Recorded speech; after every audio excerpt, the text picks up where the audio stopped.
A warm welcome to the respectful Honorable Chief Minister of the State Telangana, Revanth Reddy garu. Hearty welcome to you, sir. Can I request you all to welcome him with a round of applause, please?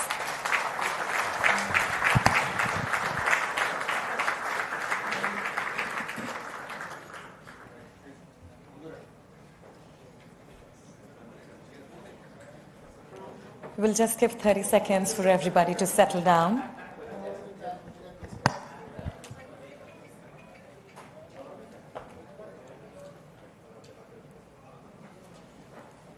We request everybody to kindly take your seats as we are about to begin the event.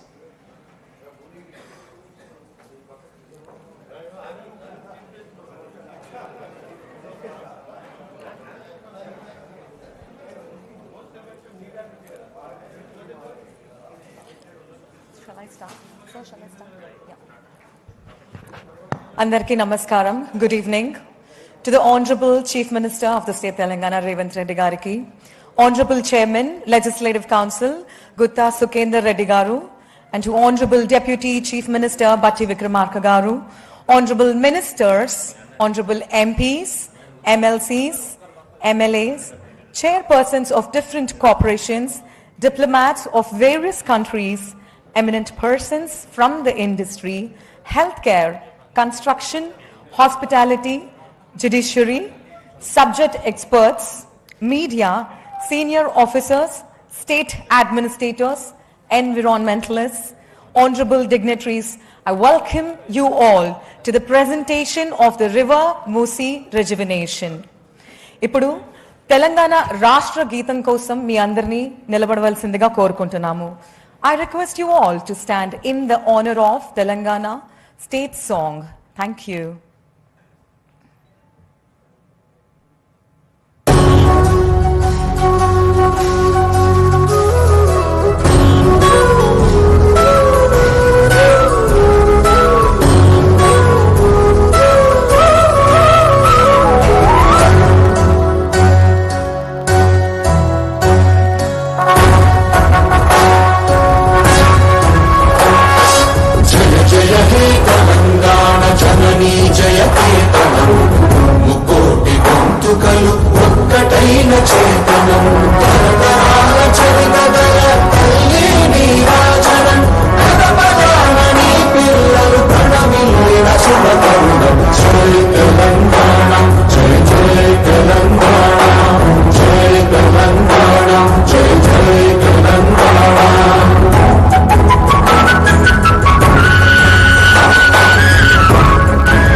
Telangana, andarni కూర్చోవాల్సిందిగా కోరుకుంటున్నాం.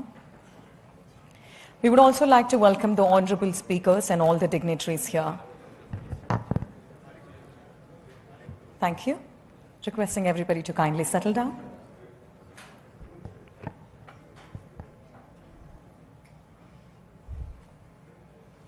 We also have Honorable IT Minister here. Warm welcome to you, sir.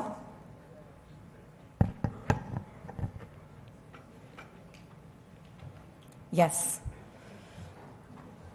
Hyderabad చరిత్రను మూసీ నది లేకుండా ఊహించుకోలేం. అనంతగిరి కొండల్లో పుట్టి హైదరాబాద్ నగరంలో 55 కిలోమీటర్ల పాటు ప్రవహిస్తుంది. నగరీకరణ వలన, కాలుష్యం వలన మూసీ నది యొక్క రూపం కంప్లీట్గా మారిపోయింది. అందుకే గౌరవనీయులు రాష్ట్ర ముఖ్యమంత్రి రేవంత్ రెడ్డి గారు తమ దూరదృష్టితో ఎలా అయినా మూసీ నదిని రెజ్యువినేట్ చేయాలని గొప్ప సంకల్పంతో ఉన్నారు. అందుకొరకు ఒక్కసారి గట్టిగా చప్పట్లు please. Thank you. I now would like to welcome the Special Chief Secretary Jayesh Ranjan Sir, Municipal Administration and Urban Development, onto the stage to set the context with a warm round of applause. Hearty welcome, sir.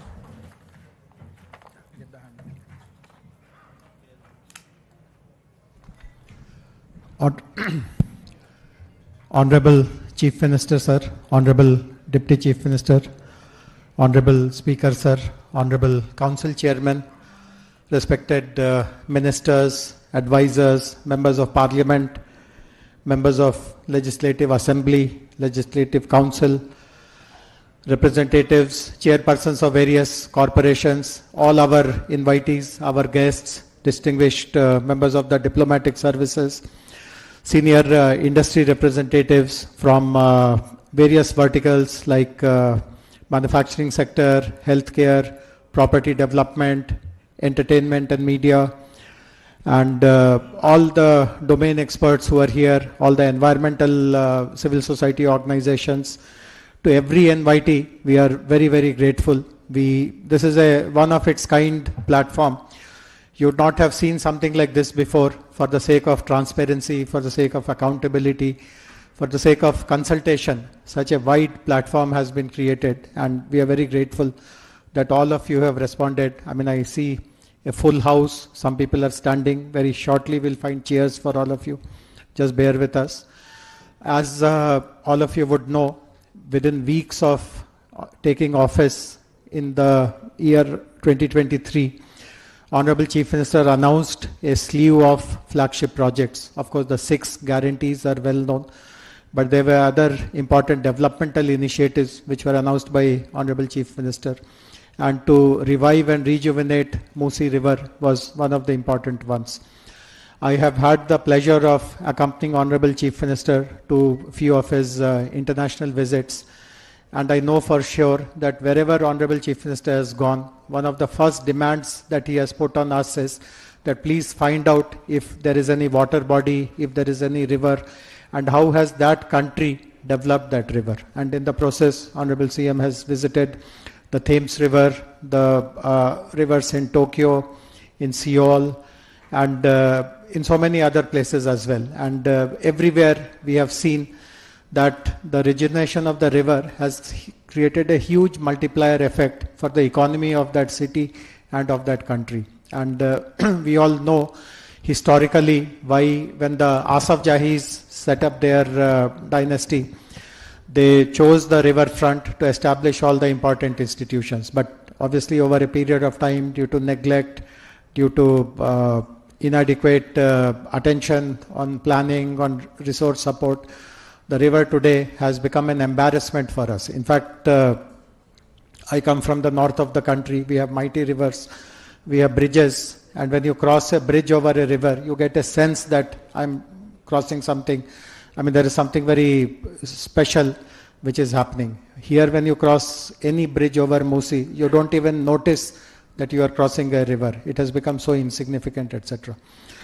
I can share something else which is very personal. In fact, the Musi River Rejuvenation Plan was tried out way back in 2005 also. I was the Vice Chairman of the Hyderabad Urban Development Authority, which is called HUDA. The then Chief Minister Dr. Y.S. Rajshekar Reddy had asked us, and at that time GHMC was called MCH, to look at the river rejuvenation project. We had engaged a very eminent architect called Hafiz Contractor to guide us. but we were not able, I mean, he gave us good ideas, but we were not able to make any progress because one very fundamental question could not be answered. And that fundamental question was, how do you bring water into this river? I mean, this river can be, I mean, so much of landscaping can be done, so much of other things can be done.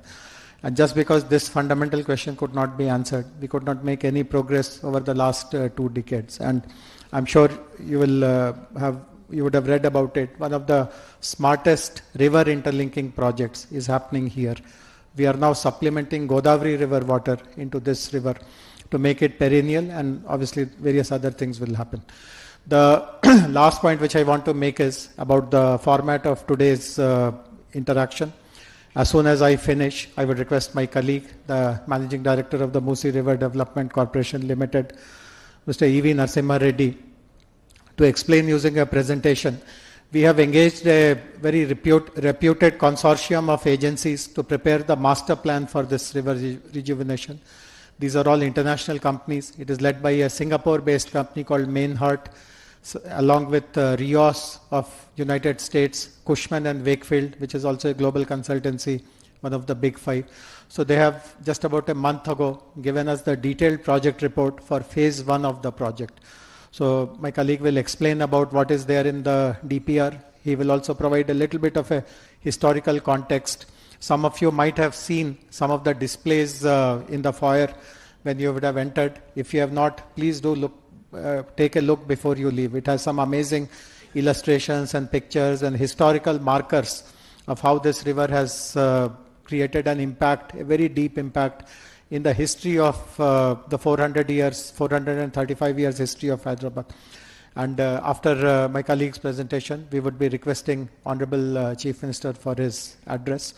And before the evening concludes, obviously we have arranged for dinner and accompanied with some entertainment in the outside lawns. So please do make full use of this time that you have chosen to spend with us. And once again, very, very warm greetings and welcome to all of you on behalf of Telangana government. Thank you very much.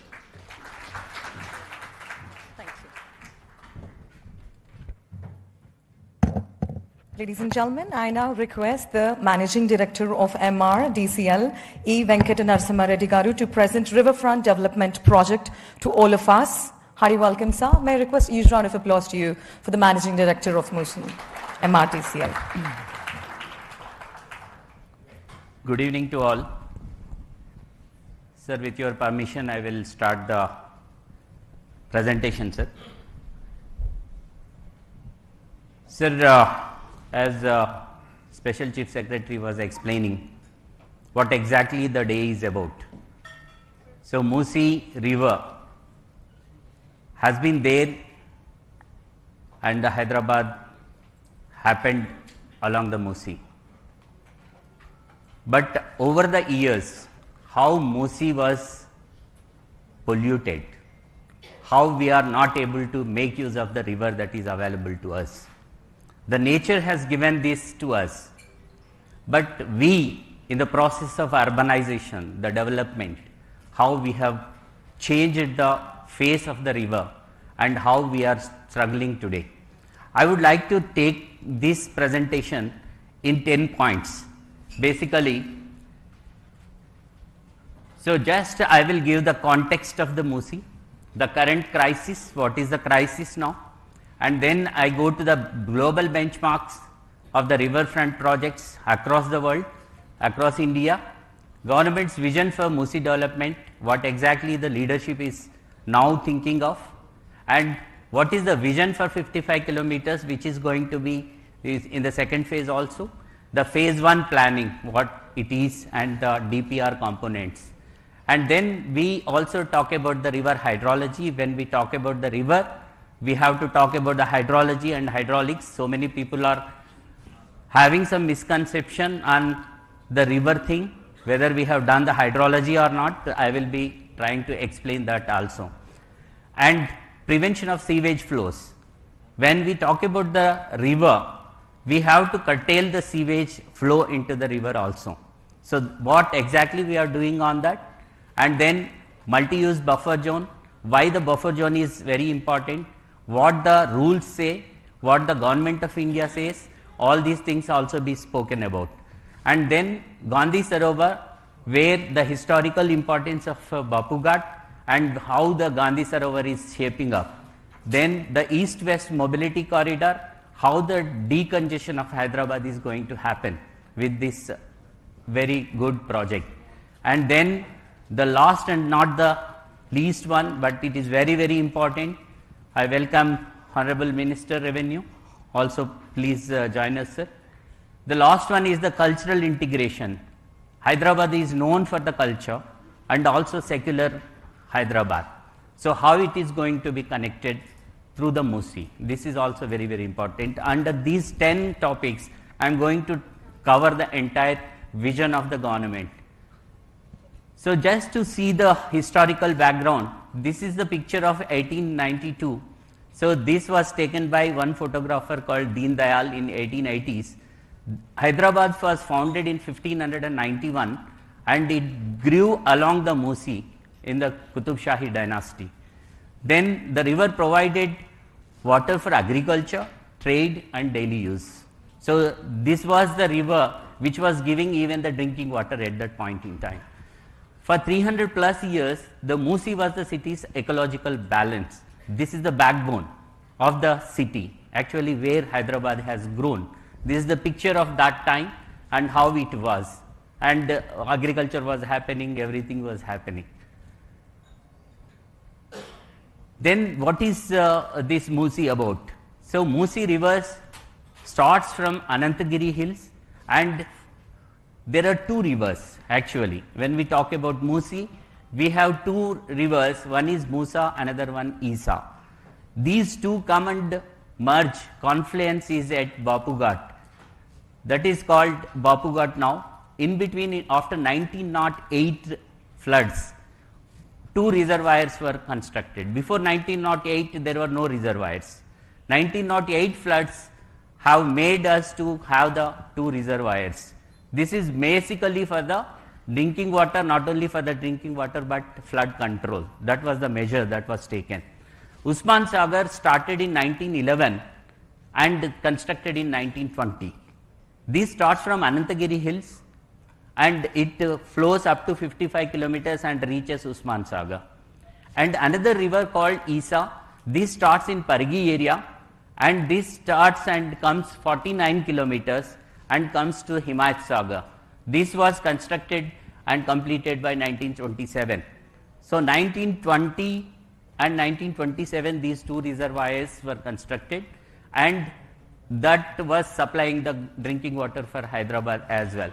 Then from there, the Musi now, if we take the ORR, outer ring road, 159 kilometers of outer ring road, where at Rajendra Nagar and Gandipet ORR, that is Narsinghi Junction to Gaureli, this is the other place where exactly this is the Gaureli place. From here to here, this is 43 kilometers. And from here, Usman Sagar and Himayat Sagar, if we take these two rivulets and the length if we add, this is 21 kilometers and this is 34 kilometers, makes total 55 kilometers. Musi is coming from Anantagiri hills 55 kilometers up to Usman Sagar, again 55 kilometers of river, Isa and Musa, together Musi coming up to this place. So, this is the entire Hyderabad place. And after that it flows towards Nalgonda and it links with the Krishna river. This is the tributary of the Krishna. So, it merges with Krishna river at Vadapalli in Nalgonda district. So, what is the crisis? How the Musi is today? If you see at the Musi, I have tried to show some pictures here.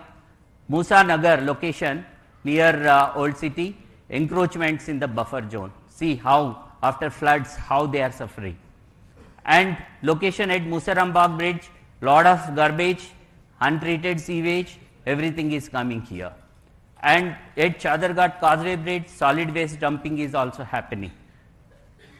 Then if we see Amberpet, I have taken some examples and just I am trying to show this. at Malakpet and at Musarambagh. There are 27 major nalas. I am not talking about the smaller nalas, but 27 major nalas join the Musi river without treatment. The treatment started some years back, but still lot needs to be done. Here I would also like to just show the video. Video please. The reality of the Musi. This is not just a river. This is the reality of the Musi today. Across Hyderabad, drainage channels discharge directly into the Musi, carrying untreated sewage every day. Plastic waste and toxic dumping have turned sections of the river into polluted drains. Chemical pollutants create thick layers of foam, a visible sign of contamination. Encroachments and unmanaged waste continue to choke the river's natural flow. What was once a flowing river now struggles under the weight of pollution. The Musi carries the waste of a growing city. Its condition today is a reminder that urgent action is needed.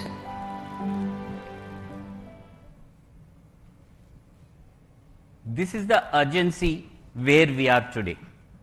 So, if we also see the historical paper clippings and happenings that are there, in 2020, 50 people died in heavy rains, flash floods in Telangana. So, this is why, what is the reason for this? Because Musi has to take all the nalas into that. Whatever flood that comes, that has to merge into the Musi and it has to flow uninterrupted. But if that is not happening, then the flooding happens. This is called urban flooding. So, in urban flooding, the risks and infrastructure challenges are also there.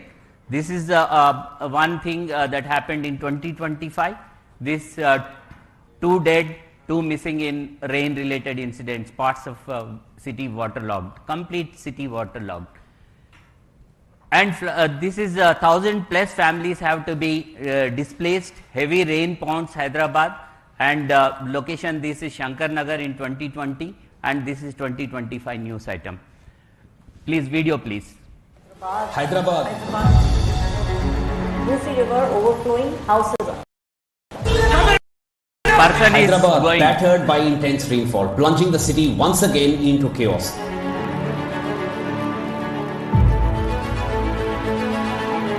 Police moved quickly to close roads around the affected zone. Hyderabad was severely impacted as heavy rain continued to hit the city and several other districts of Telangana, leading to flight diversions and traffic congestion.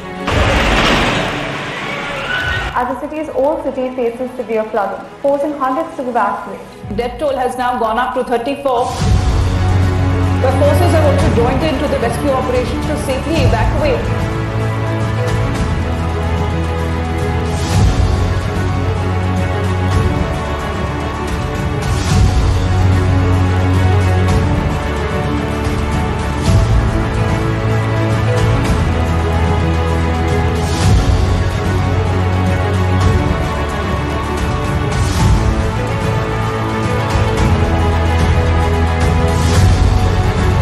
This is recent floods 2025.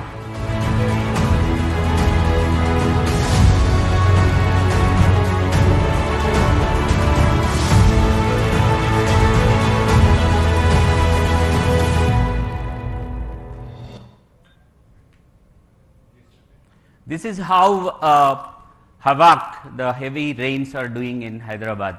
So, though we have the river, for taking all this flood into it and just go along the river and it can pass through to the Krishna river and then go to the sea.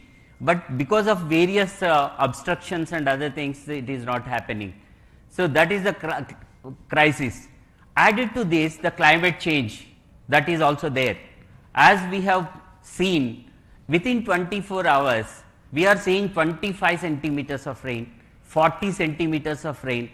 See, actually all the systems were prepared only for 2 to 10 centimeters max. Even if 10 centimeter happens, the entire city gets into waterlogging, not only here, across the world, across other cities as well. But what needs to be done? When we are talking about Musi, actually the Musi project is not looking only about the Musi cleaning. We are trying to do an integrated approach, the comprehensive approach for the entire city. in the coming slides, I will also be explaining what exactly the government is trying to do. So, global climate projections, if you see, South Asian cities face a 40% increase in extreme rainfall events by 2050. If we are not prepared for that, we are losing out, and the generations coming will definitely curse us. So, this is the time we have to cloud bursts, everything. If you see 2020 Hyderabad floods, 50 lives and 5,000 crores of economical loss. This is reported by the newspapers, and 200 to 300 mm, 20 to 30 centimeters of rainfall within 24 hours. So, this is where we are today. Therefore, every monsoon that passes without action, if we fail to take an action today, is a disaster we chose not to prevent. We have to prevent it. What needs to be done? That is what exactly the project is about. So, in light of these crises, the Musi's revival is not a choice, it is a necessity, it is a compulsion. This is exactly where we are today. So, what we have done? So, having studied the problems here, we are not leaving the problem there. We are trying to find out the solutions. Which are the best practices that are there across the world? We try to see we try to go around the globe and take the inspiration out of it. So, out of this, if you see Cheon Seol river, where this was before doing the riverfront. This is in Seoul, and this is after cleaning that and doing the riverfront. So, the second example is Thames. See the old Thames and the new Thames now, how the economy is growing around. Next, this is Sumida river in Tokyo, how it was, how it is today. And this is Singapore riverfront, how it is. Many of us probably have visited several of these places, but we never understood that how the river was, because now we are seeing this. We didn't know what happened in the historical thing. So, all these things are studied now, and Sabarmati riverfront even in India. Sabarmati, if you see the riverfront now in Gujarat, and this is Seine river, Paris. Several of us visited Seine and how it is today. Please play the video.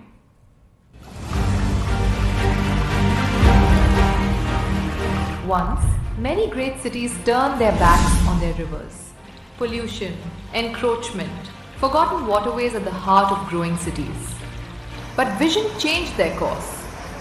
Seoul removed a highway to restore the Cheonggyecheon stream, bringing water, nature and people back to the city. Tokyo revitalized its riverbanks, creating vibrant public spaces along the Sumida River. London turned the Thames into a thriving cultural and economic corridor. Singapore transformed a polluted waterway into one of the world's most celebrated riverfronts. Paris transformed the banks of the Seine River into vibrant pedestrian spaces. Ahmedabad turned the Sabarmati River into a thriving public riverfront. Across the world, cities chose to restore their rivers and reshape their future. Now, it is Hyderabad's moment. The revival of the Musi begins.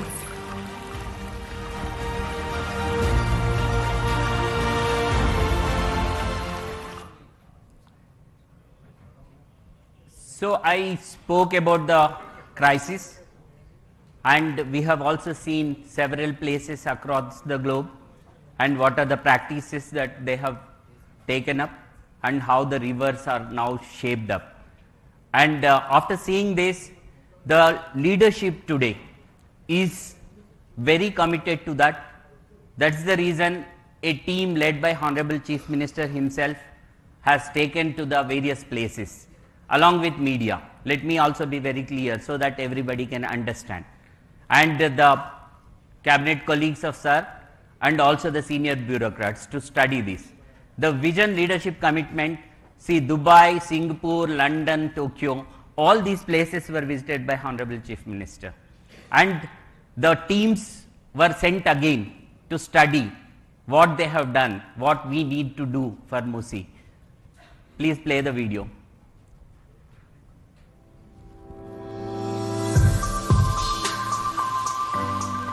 Here we are trying to show the riverfront and also Honorable Chief Minister's visit there.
So these are all not the AI created.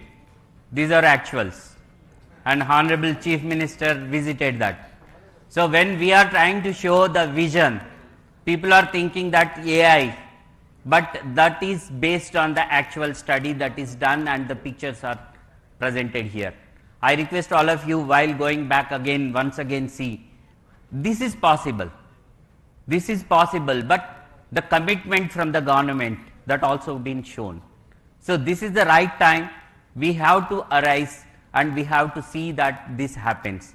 Then what we have done on this front? For the last 1.5 to 2 years, the field study is done, the understanding is done, the data collection is done.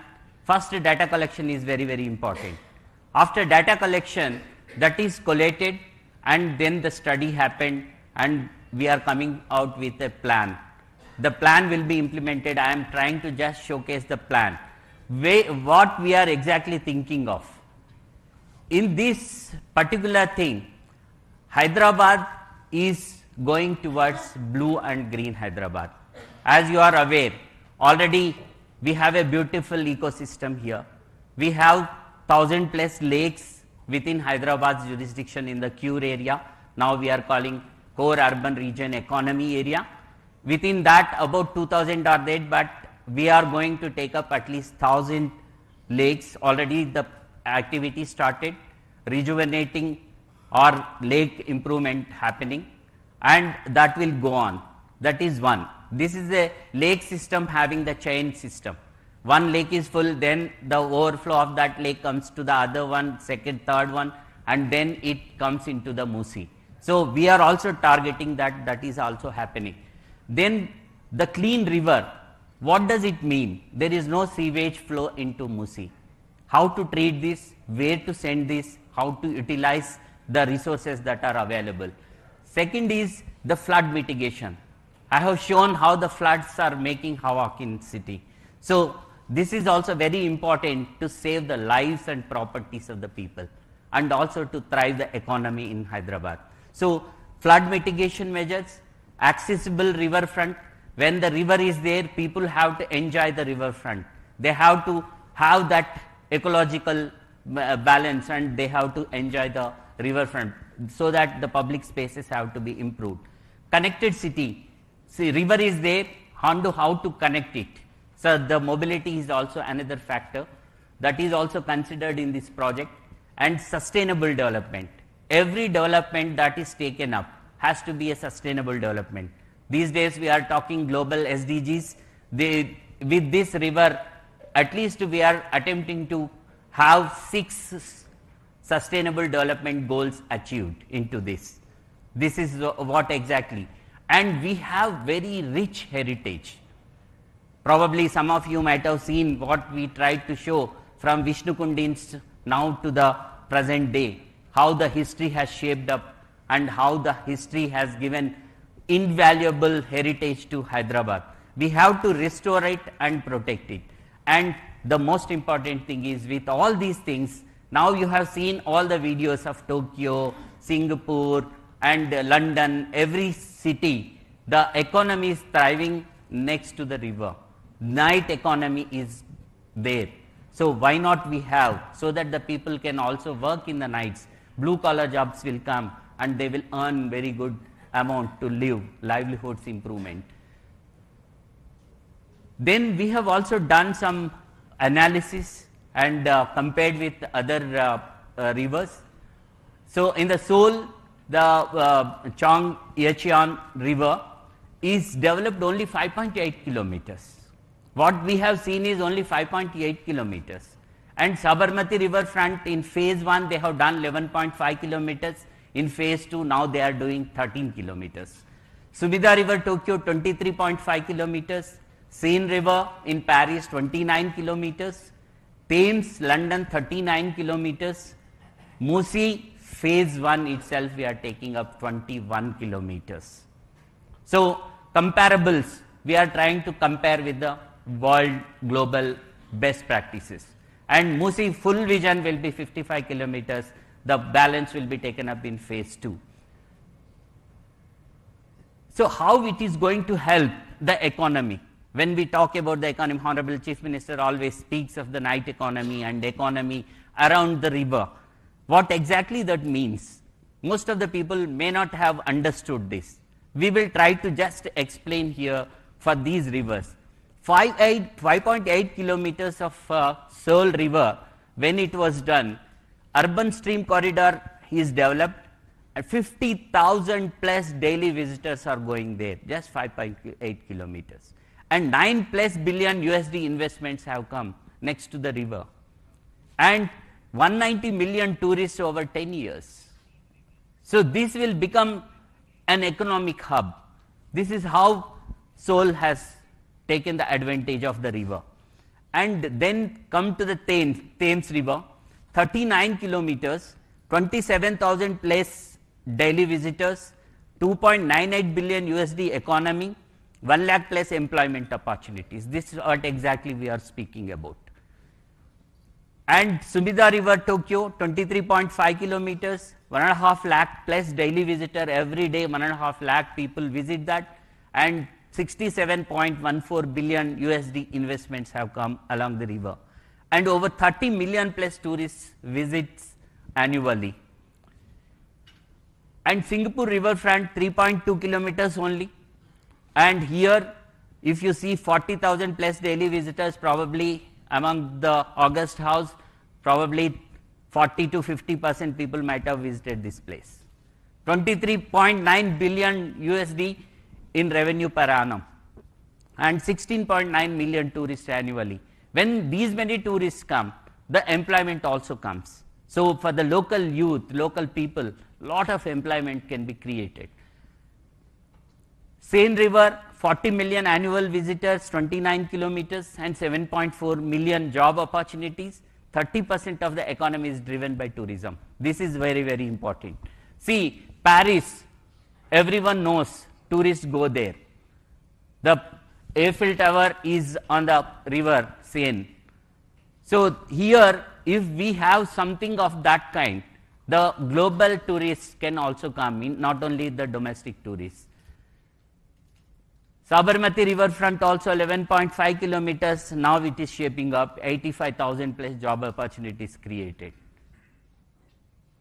So this is exactly where we are. Cities around the world are turning. They are shaping up their rivers, riverfronts into economic powerhouses. Why not we? What could 55 kilometers of fully realized riverfront unlock for Hyderabad? Just I am trying to put this in your minds and in everybody's mind. If those countries can do with the smaller extent of riverfront so much of economic activity, job creation, tourist attraction, thereby economic growth of the country, why not for the Hyderabad now? Why we should not take that advantage? That's what exactly Honorable Chief Minister thinks and the state government thinks. So then we have studied, prepared the master plan.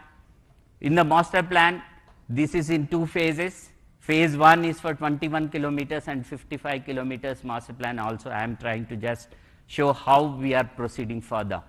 I'm now switching on to the technicalities into that. I will try to touch upon some of the technical things here. Sir, I think I can have the time, sir. So 55 kilometers is divided into 5 zones. So based on the population, based on the river stretch, these zones are identified. If you see the zone 1 from Gandipet, that is Usman Sagar, and this is Rajendra Nagar, where Himayat Sagar is there. There are 2 rivers, one is Musa river, another one is Isa river. Both put together are becoming 21 kilometers.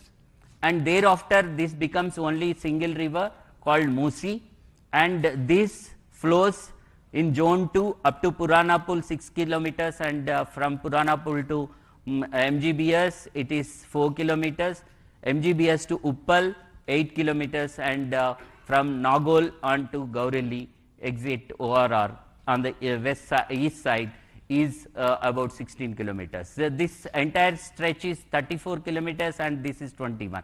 That's how it is 55 kilometers vision.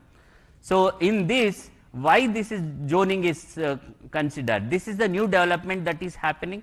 This is the old development that happened in zone 2 and zone 3, and zone 4 is semi and now growing area, and this is again the future growth corridor, we can say. So having said this, we have engaged, Special Chief Secretary sir also mentioned, we have engaged the global consultants. Menhot is the main consultant. He is from the Singapore, having lot of projects done in Singapore, and the Rios is the designer. He is from that company is from the US, and Cushman and Wakefield is known for the general big 4 companies called consultants. They will work on the economic models and other things. And these 3 have become a consortium, and they have given the aggregate master planning for phase 1, and they are doing for the phase 2 as well. Master planning components, what are there in the master plan? Master plan is not just about the DPR. People several times have a misconception saying that DPR is the final thing, but first we need to have the master plan. Then out of that the DPRs can be generated. DPR, this master planning is already, as I said, data collection and data analysis, then the plan, then we go to the implementation. Now we entered into the planning plan stage, and planning is happening, and phase 1 is already completed. In this blue master plan, green master plan, blue master plan is protecting all the water bodies and making the water flow without any contamination. Green master plan improving the greenery along the Musi and also in Hyderabad, because these days we also are experiencing drought conditions. Unless we target the greenery also, this is also very, very important. Then comes the land use master plan. When we talk about the river and riverfront, what kind of land use it can be what we need to take up. That is also coming in this overall master plan. And wherever we have potential for the marquee projects, as we have seen in other videos of other countries, how the marquee projects have come, that enhances the economy of the state. And infrastructure master plan, when we talk about the roads, the connectivity, the bridges, etc., that come under this infrastructure, and the financial master projects. So some of the important projects, how they are going to have the leverage of the Musi and how the economy goes. So that covers everything. Phase 1 covers 2 river stretches, as I was explaining, from Gandipet to the Bapu Ghat, now we are calling it Gandhi Sarovar, and Himayat Sagar to Gandhi Sarovar, total 21 kilometers. This, what exactly are the components now we are looking at when we are talking about the Musi? As I was explaining, just not cleaning the river, just not making some pathways and showing that river cleaning happened, riverfront happened, it is not like that. So river cleaning, accumulated silt and debris removal has to happen, and that too it has to happen very technically and scientifically. For this and riverbed profiling, we have to do the riverbed profiling and flood mitigation. This is most important. And slope stabilization. Unless we have the embankments properly, we cannot curtail the floods. We have to do that. And roads along the river bank, this is about the connectivity east-west corridor. Trunk sewer mains, this is also very, very important. This is exactly what I was talking about. Unless we treat entire sewage across city and not allowing it directly enter into the Musi without treatment, again the Musi cleaning is not happening. So that's the reason this is also integrated and the plan is comprehensive. And water retention structures. So we have to have the water in the river all through 365 days so that some boating can happen, some people can go in the evenings and relax there, and the night economy happens there. Unless we have the water throughout, we cannot improve the tourism, economy and other things. That's the reason here I will come in the next slides, the river Godavari river linkage, how it is happening. Riverfront development. After doing all these things, the riverfront has to be developed so that the public spaces are developed, public access can be developed, public can go there. For this entire phase 1, for all the development works up to 7, it is going to be around 6,500 to 7,000 crore only. So we are going to spend this money on these 7 components for this 21 kilometer development. And this doesn't include the land acquisition if required, or we have come out with a new policy, TDR policy, even for the people who are having the land ownership in the riverbed and also in the buffer, they will be appropriately compensated under TDR. And this is why in the next slides you will understand what buffer is, why it is required, etc. So understanding the river is very, very important. Unless you understand the river, what is the flow of the river, you cannot plan it. It is haphazard planning and it cannot sustain. When we talk about the sustainability, we have to understand the science, safety and hydrology of the river. In this, we have studied extensively the overall catchment area of these 2 reservoirs.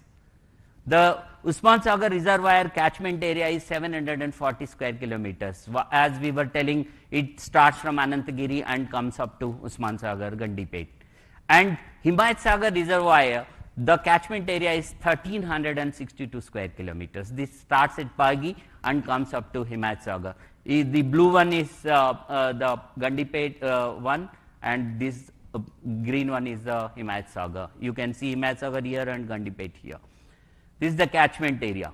So whatever rain that falls there, that comes into these reservoirs, that study is also there. Catchment area map of downstream nalas. After the reservoirs, This is entire cure area now. In this, how the nalas and the catchment, that drainage system, the drainage pattern we call, how it is entering into the river, this is also studied. Then this is very, very important for all of us. Given situation of the river, if we leave the river like this, why the floods are happening? If the river is left like what it is today, so with the study that is there, done through 2 simulations, one is HEC HMS and another one is HEC RAS. What is this HEC HMS? This is Hydrologic Engineering Center run by US Army Corps Engineering. They have developed hydrological modeling system. Hydrological modeling system. This is a software where we have to run the river widths, river lengths, river flow, river hydraulics, and then that gives how the flooding happens. If you see the blue marks, if the full flow of the river comes, the flooding happens up to these places. And this HEC-ROS is the river analysis system. So this analysis is done in both the softwares, so that we are thorough on this. And not only this, if after studying this, what should be the cross section of the river, we have identified. And if the river should not come outside the embankments, if this flooding should not happen, which is causing lot of human loss or even the property loss and the economic loss. So in order to contain this, we have to have proper sectioning of this. I will be coming to the section in the next slide. This is the slide. So in order to curtail, I will just go back again.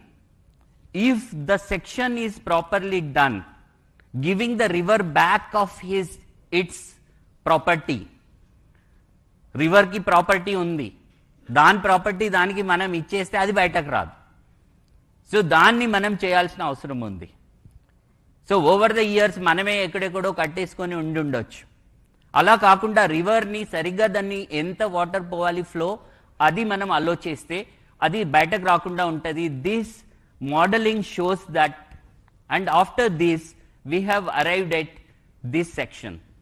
And this entire flow, actually if you see here, this is for the Himayat Sagar stretch from Himayat Sagar to the Bapughat, that is the Gandhi Sarovar now.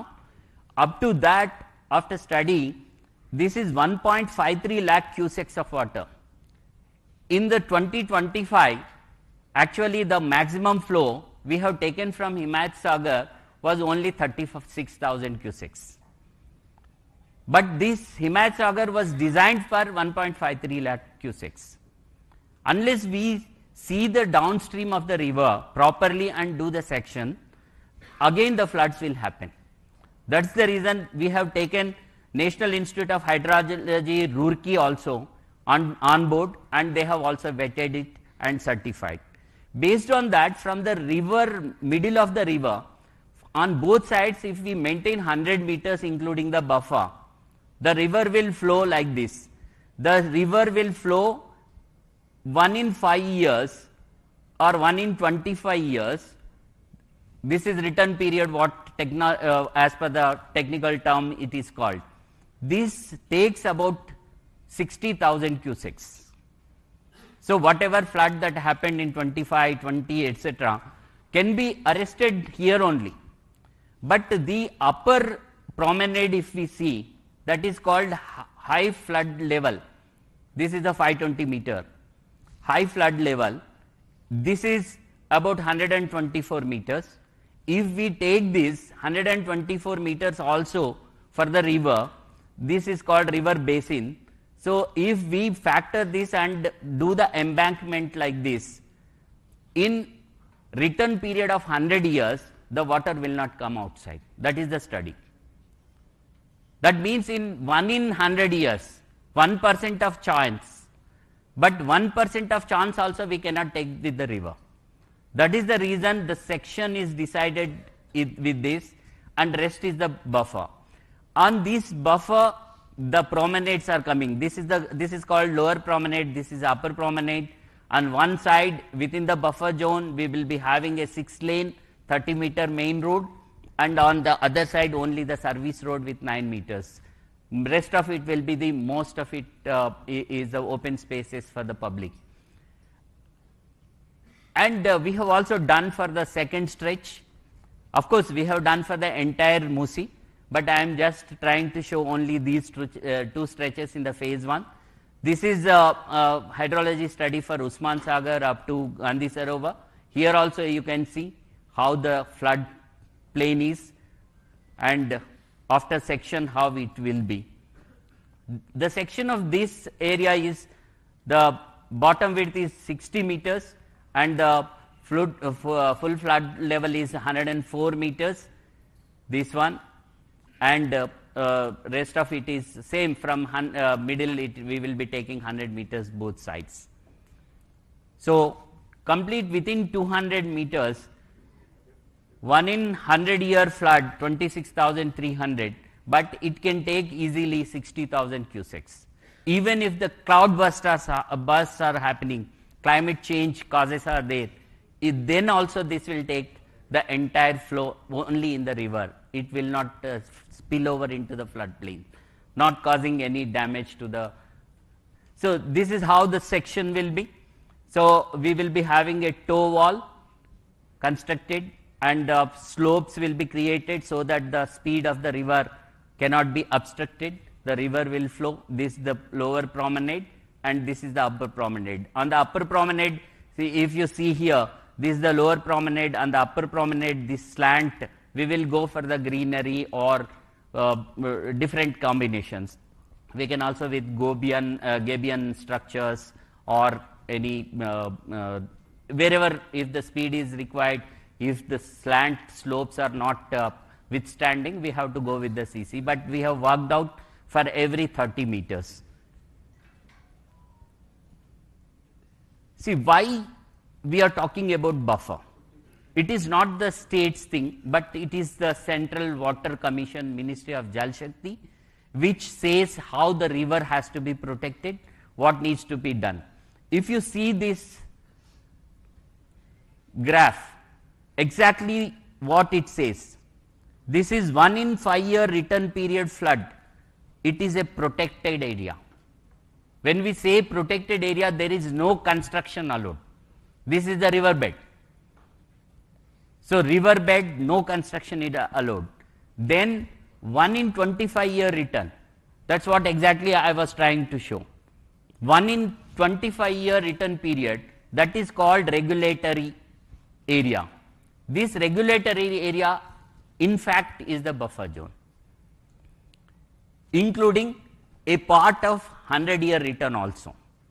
So this is how the section of the river has to be decided. That's how Telangana government has decided in 2012.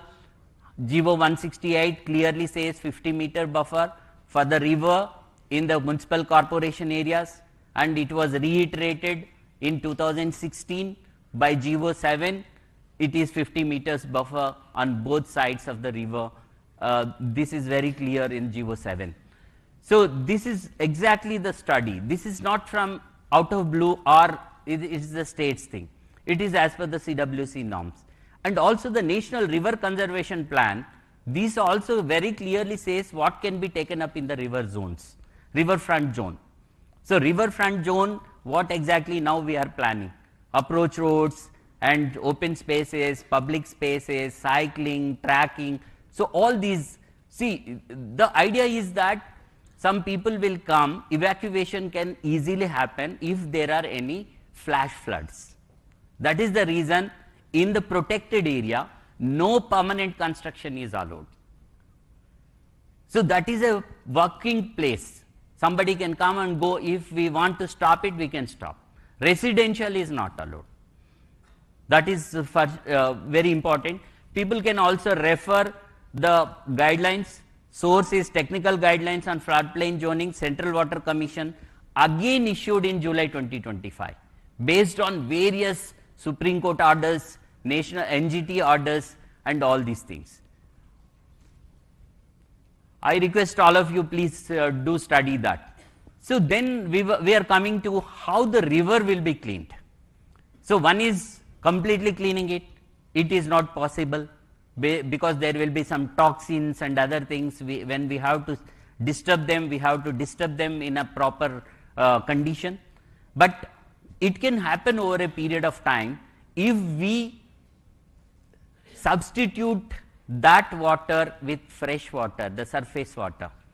For this, already a project is already taken up by the government. If you can see, this is the Godavari linkage that is coming all along the ORR and coming to Usman Sagar and then Himayat Sagar. Total 20 TMC of water is allotted and already work started under Hyderabad Metro Water Supply and Sewerage Board. And out of this, exclusively 2.5 TMC water is allocated for Musi rejuvenation. This is exactly what I was trying to tell.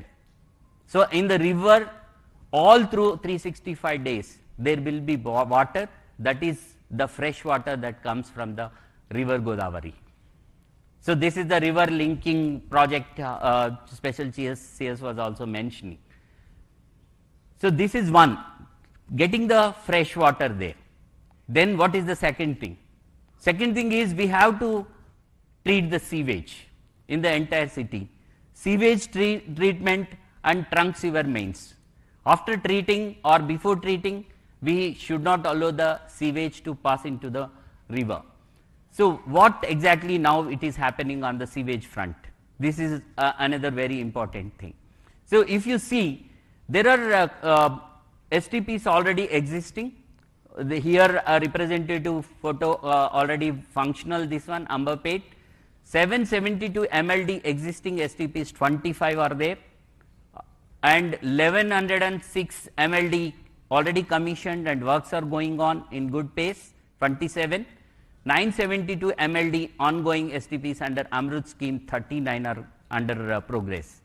So these many STPs are happening and this is the existing one. These are the new ones, already construction is going on. In the phase 1, the Narsingi already started.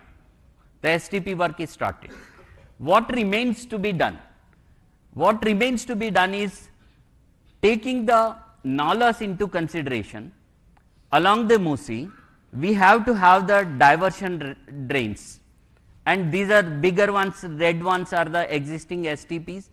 If we are not doing another big STP, we have to divert it here and bring it here likewise. And this is the part of the project where we were talking about phase 1, the sewage treatment, the trunk mains are all happening here. So this is the picture that is showing how the trunk mains are coming, how the sewage will be diverted to the STP. Here is one STP, here is one STP, another one and another one. There are 4 STPs nearby. This is treated and coming and joining in the river. But even after that, we have to have other side because this is treated and it is merging. For other side, it will come and go to Attapur. For the first time in the Hyderabad, we are coming out with one underground STP as well. So the red marks are the trunk mains that lead to the STP and this is connected. Here I would like to just bring to the notice of the August House. Earlier also the diversion lanes constructed, if you see the yellow line, that is exactly in the Musi. So if we construct something in the river itself, it will obstruct the flow of the river.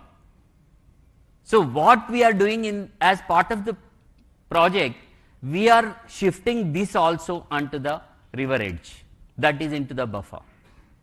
So that the river, as I was telling, we have to give the river what it is supposed to be having. So our river atlane flow avvadaniki manam ivvalsina avasaram undi. Daniki A abstraction ఉండకూడదు. So అది కూడా ఈ project లో పెట్టడం జరిగింది. Then another very big decision taken by Honorable Chief Minister and the Cabinet Government is that, okay, now we are planning to have the STPs fully functional and diverting all the sewage into the STPs and treating it. Why not we treat tertiarily? The tertiary treatment has to happen. Then use that water. We are bringing Godavari water, Krishna water, all about 200 plus 300 plus kilometers with spending so much of money. That is for drinking water purpose. Whereas the sewage is just left like that. If you see the Singapore model, there they call P water. That is a treated sewage water. That is utilized for various purposes. Why not we use? That is exactly the project is talking about. This is also factored now. After treating this sewage water, tertiary treatment will be done. This water will be supplied to the industry and particularly the data centers that are coming up. Already Metro Water Supply and Sewerage Board is working with TGIC where the industrial areas are coming up. For example, Future City and also the Chandan Valley industrial area. A pipeline will be laid. Before that, at every treatment plant, we will be having a storage reservoir. Therefrom, it will be pumped to the respective industrial areas. Not only that, we will also be requesting all the developers here, sitting here, in the construction invariably we have to use this treated water. And also all the greenery that is coming up in Hyderabad, around ORR, we are also having contemplated already ring bund along the ORR, along the drinking water line. Next to that, new water pipeline will come. This will have storage tanks wherever necessary. Therefrom the tanker supply can happen. Even the big industries, we will have the pipeline itself, and entire greenery will be supported by this water system only. This helps in two ways. One is reducing wastage of drinking water all the way we are bringing from Godavari and Krishna. That can be utilized effectively for the drinking water purposes. For all other purposes, we will get the water at a lesser price. HMWSSB as on today is giving at something like including sewage 60 to 180 rupees per kiloliter for the industry, because they are getting all the way from that is the raw water that is given, that is actually potable water. But if we use this, it will come down to 70 or 80 rupees. It is going to help the industry as well, and also burden on the drinking water requirement. In the future, city is growing like anything, and in the core urban region economy area, we will be needing more drinking water. So this is another very good initiative that is flagged into the project. This is a strategic mobility intervention. So as part of this, how many bridges are coming?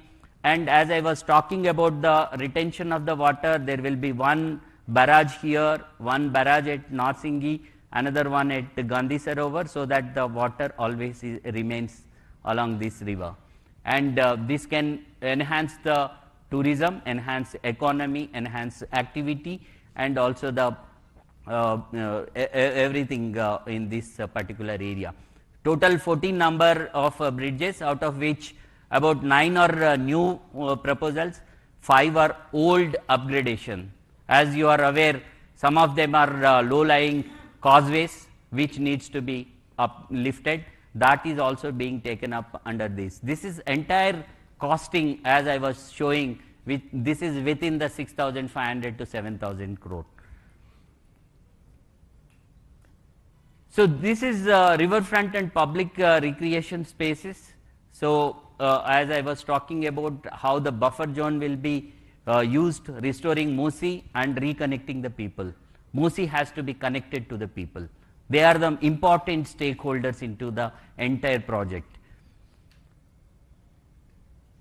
See some of the renderings, continuous public promenades, roads and cycle tracks for improved mobility, recreation spaces.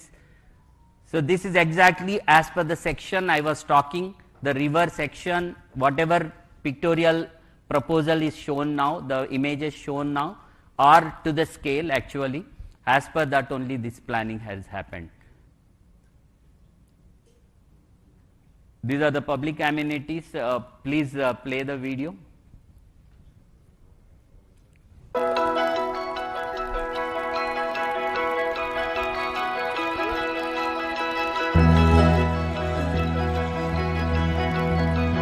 A paper this तरफ. Sridhar box sir paper is sir this तरफ.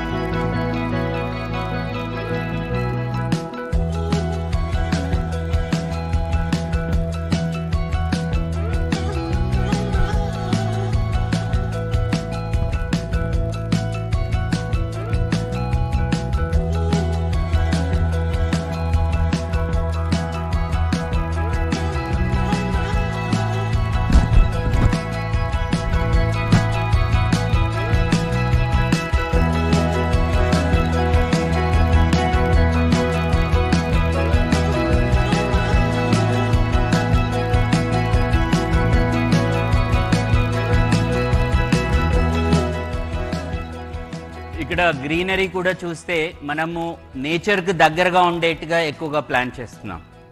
Ecological బ్యాలెన్స్ని కూడా దృష్టిలో పెట్టుకొని తయారు చేయడం జరుగుతోంది. So అది చాలా ముఖ్యమైనటువంటి విషయం. సైకిల్ ట్రాక్స్ వస్తాయి, ఇట్లా క్రాస్ ఓవర్ బ్రిడ్జెస్ వస్తాయి, ఇందాక మనం అనుకున్న 14 బ్రిడ్జెస్ వస్తాయి. బరాజ్ ఉన్నందువల్ల ఈ నీళ్ళు ఇలా ఆగుతాయి, దాంట్లో బోటింగ్ అది అవుతుంది. సో ఇది ప్రపోజ్డ్ రివర్ ఫ్రంట్ మనం ఏదైతే సెక్షన్ అనుకున్నామో రివర్ సెక్షన్ దానికి అనుబంధంగా తయారు చేసిందే. సో రోడ్ మనం అనుకుంటున్నాం 6 lane road next to the river. This is going to be the east west corridor. మనకి నార్సింగి నుంచి గౌరెల్లి వరకు, అంటే అటు విజయవాడకు వెళ్లాల్సిన వాళ్ళు హైవేకి, ఇటు బొంబాయి వెళ్లాల్సిన హైవేకి ఈజీగా కనెక్ట్ అవుతుంది. అదేవిధంగా బీజాపూర్ హైవేకి కనెక్ట్ అవుతుంది. So this is how we have envisioned with the technical study. The study happened for 1.5 years. We have gone around and seen every place, and Honorable Chief Minister himself seen, and he has given lot of inputs into that, and this is exactly the master planning happened. Now the DPR is also ready for the phase 1, and we will be immediately starting. As I was talking about the Gandhi Sarovar, what is the relevance of the Gandhi Sarovar? చాలా మంది అడుగుతారు, ఈ గాంధీ సరోవర్ ఇక్కడనే ఎందుకు ఉండాలి, ఇలానే ఎందుకు ఉండాలి, ఇలాంటి ప్రశ్నలు చాలా మందికి ఉన్నాయి. చాలా మందికి హిస్టారికల్ బ్యాక్గ్రౌండ్ తెలిసి ఉండకపోవచ్చు, కాబట్టి ఒకసారి అది కూడా మనం తెలుసుకోవాలి. మహాత్మా గాంధీ 1948లో ఎప్పుడైతే ఇతన్ని కాల్చి చంపబడినారో, మహాత్మా గాంధీ గారి యొక్క యాషెస్ 1948లో సుమారుగా 12 నదులకు పంపించారు. 12 నదులే కాకుండా కన్యాకుమారిలో 2 సముద్రాలు కలిసే చోటికి కూడా పంపించారు, అక్కడ కలిపారు. ఇక్కడ మూసా అండ్ ఈసా 2 రివర్స్ కలుస్తున్నాయి కాబట్టి ఇది కూడా ఒక సంగమం, అంటే సంగమాలని టార్గెట్ చేయటం జరిగింది. ఇక్కడ ఒక సంగమం ఉంది అనే ఉద్దేశంతో ఇక్కడికి వచ్చి వారి యొక్క యాషెస్ కూడా కలిపారు. అందుకనే అప్పుడున్నటువంటి ప్రభుత్వం అప్పుడే గవర్నమెంట్ ల్యాండ్ దీనికి ఇచ్చి సుమారుగా 66 ఎకరాల భూమిని ఇచ్చి ఇక్కడ బాపు ఘాట్ అనేది పెట్టడం జరిగింది. బాపు ఘాట్ ఇక్కడ మీరు బొమ్మ చూస్తే గాంధీ గారు ఉన్నారు. మనం 30th జనవరి ప్రతి సంవత్సరం కూడా ఇక్కడికి వెళ్ళి వారికి మన నివాళులు అర్పిస్తూ ఉంటాం. ఇక్కడ ఇది మ్యూజియం కూడా ఉంది. కానీ దీన్ని ఇలానే వదిలేస్తే గాంధీయిజంని ఎలా మనం ప్రమోట్ చేస్తాం? మనకు ఆల్రెడీ హిస్టారికల్గా ఈ ప్లేస్ ఉంది, ఇక్కడ Musa river and Esa river వచ్చి ఇక్కడ కలుస్తూ ఉన్నాయి. దీన్ని ఒక స్టడీ ఏరియా గాంధీయన్ ఫిలాసఫీ మీద డెవలప్ చేస్తే ఎలా ఉంటుంది అనేది ఒక ఆలోచన వచ్చినప్పుడు సీఎం గారు దాని మీద మనకి చాలా ఐడియాస్ ఇవ్వటం జరిగింది. దాన్ని బేస్ చేసుకునే వర్కౌట్ చేయటం జరిగింది. దాంట్లో ప్రముఖంగా ఈ టవర్, ఈ టవర్లో అన్నీ కూడా గాంధీకి సంబంధించి క్రింద మ్యూజియం ఉంటుంది. If you see statue of peace, Gandhi గారు ఉంటారు. హ్యాండ్లూమ్ ట్రైనింగ్ సెంటర్ ఉంటుంది. ఇక్కడ education and knowledge hub and research ఉంటుంది. నాలెడ్జ్ హబ్ అంటే రీసెర్చ్ కూడా అవుతుంది. గాంధీ మీద ఎంతో రీసెర్చ్ జరుగుతూ ఉంటుంది, మనకు తెలుసు చాలా చోట్ల. పబ్లిక్ రిక్రియేషన్ స్పేసెస్ ఉంటాయి, అంటే పబ్లిక్ స్టూడెంట్స్ యూత్ అందరూ కూడా అట్రాక్ట్ అయ్యి అక్కడికి వెళ్ళడానికి పబ్లిక్ రిక్రియేషన్ స్పేసెస్ ఉంటాయి. మెడిటేషన్ అండ్ వెల్నెస్ విలేజ్ ఉంటుంది. Meditation is also very very important and for the well being of the children. ఇప్పుడు ఉన్నటువంటి స్ట్రెస్కి ఇక్కడ అవి కూడా క్రియేట్ చేయడం, అట్లాగే ఒక మ్యూజియం క్రియేట్ చేయడం జరుగుతుంది. ఇవి ఎలా వస్తాయి అంటే దీంట్లో ఈ రకంగా గాంధీ మ్యూజియం వస్తుంది, వ్యూయింగ్ ప్లాట్ఫామ్స్, పైకి మనం ఎక్కినట్లయితే మొత్తం సిటీ కనబడుతుంది, వ్యూయింగ్ ఉంటుంది, గాంధీ ఉంటారు. ఈ పైన వెళ్ళిన చోట ఇక్కడ నుంచి మనం గాంధీ గారితో ఫొటోస్ కూడా తీసుకునే అవకాశం ఉంటుంది. కల్చరల్ అండ్ ఎగ్జిబిషన్ స్పేసెస్ కూడా ఉంటాయి. ఎవరైనా కల్చరల్ అండ్ ఎగ్జిబిషన్స్ అందులో చేయాలంటే గాంధీకి సంబంధించి arts, performance arts etcetera. And research centre. ఇదే కాకుండా బేసిక్గా ఇప్పుడు మనకు లిటరరీ ఫెస్టివల్స్ అవుతూ ఉంటాయి, బుక్ ఎగ్జిబిషన్స్ అవుతూ ఉంటాయి. అవి ఎక్కడెక్కడో అవుతూ ఉంటాయి. ఎక్కడో ఓపెన్ స్పేస్లో పెద్ద గుడారం లాంటిది వేసేసి మనం చూపిస్తూ ఉంటాం. ఇక్కడ ఆ స్పేసెస్ క్రియేట్ అయితే ఇది ఒక హ్యాపెనింగ్ ప్లేస్ అవుతుంది. So that is the whole idea. ఇది సుమారుగా 200 ఎకరాలలో ఈ గాంధీ సరోవర్ డెవలప్మెంట్ జరుగుతూ ఉంది. Video please.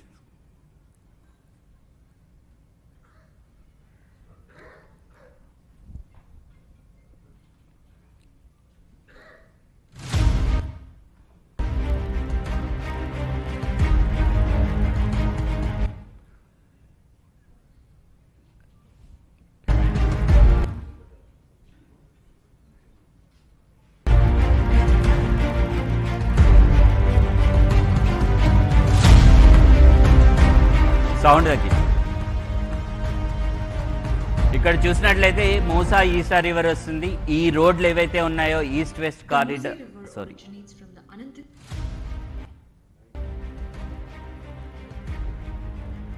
ఈ బిల్డింగ్స్ అన్ని కూడా ఎడ్యుకేషనల్ ఇన్స్టిట్యూషన్స్ వస్తాయి అండ్ దానికి రిలేటెడ్ యాక్టివిటీ కూడా జరుగుతుంది.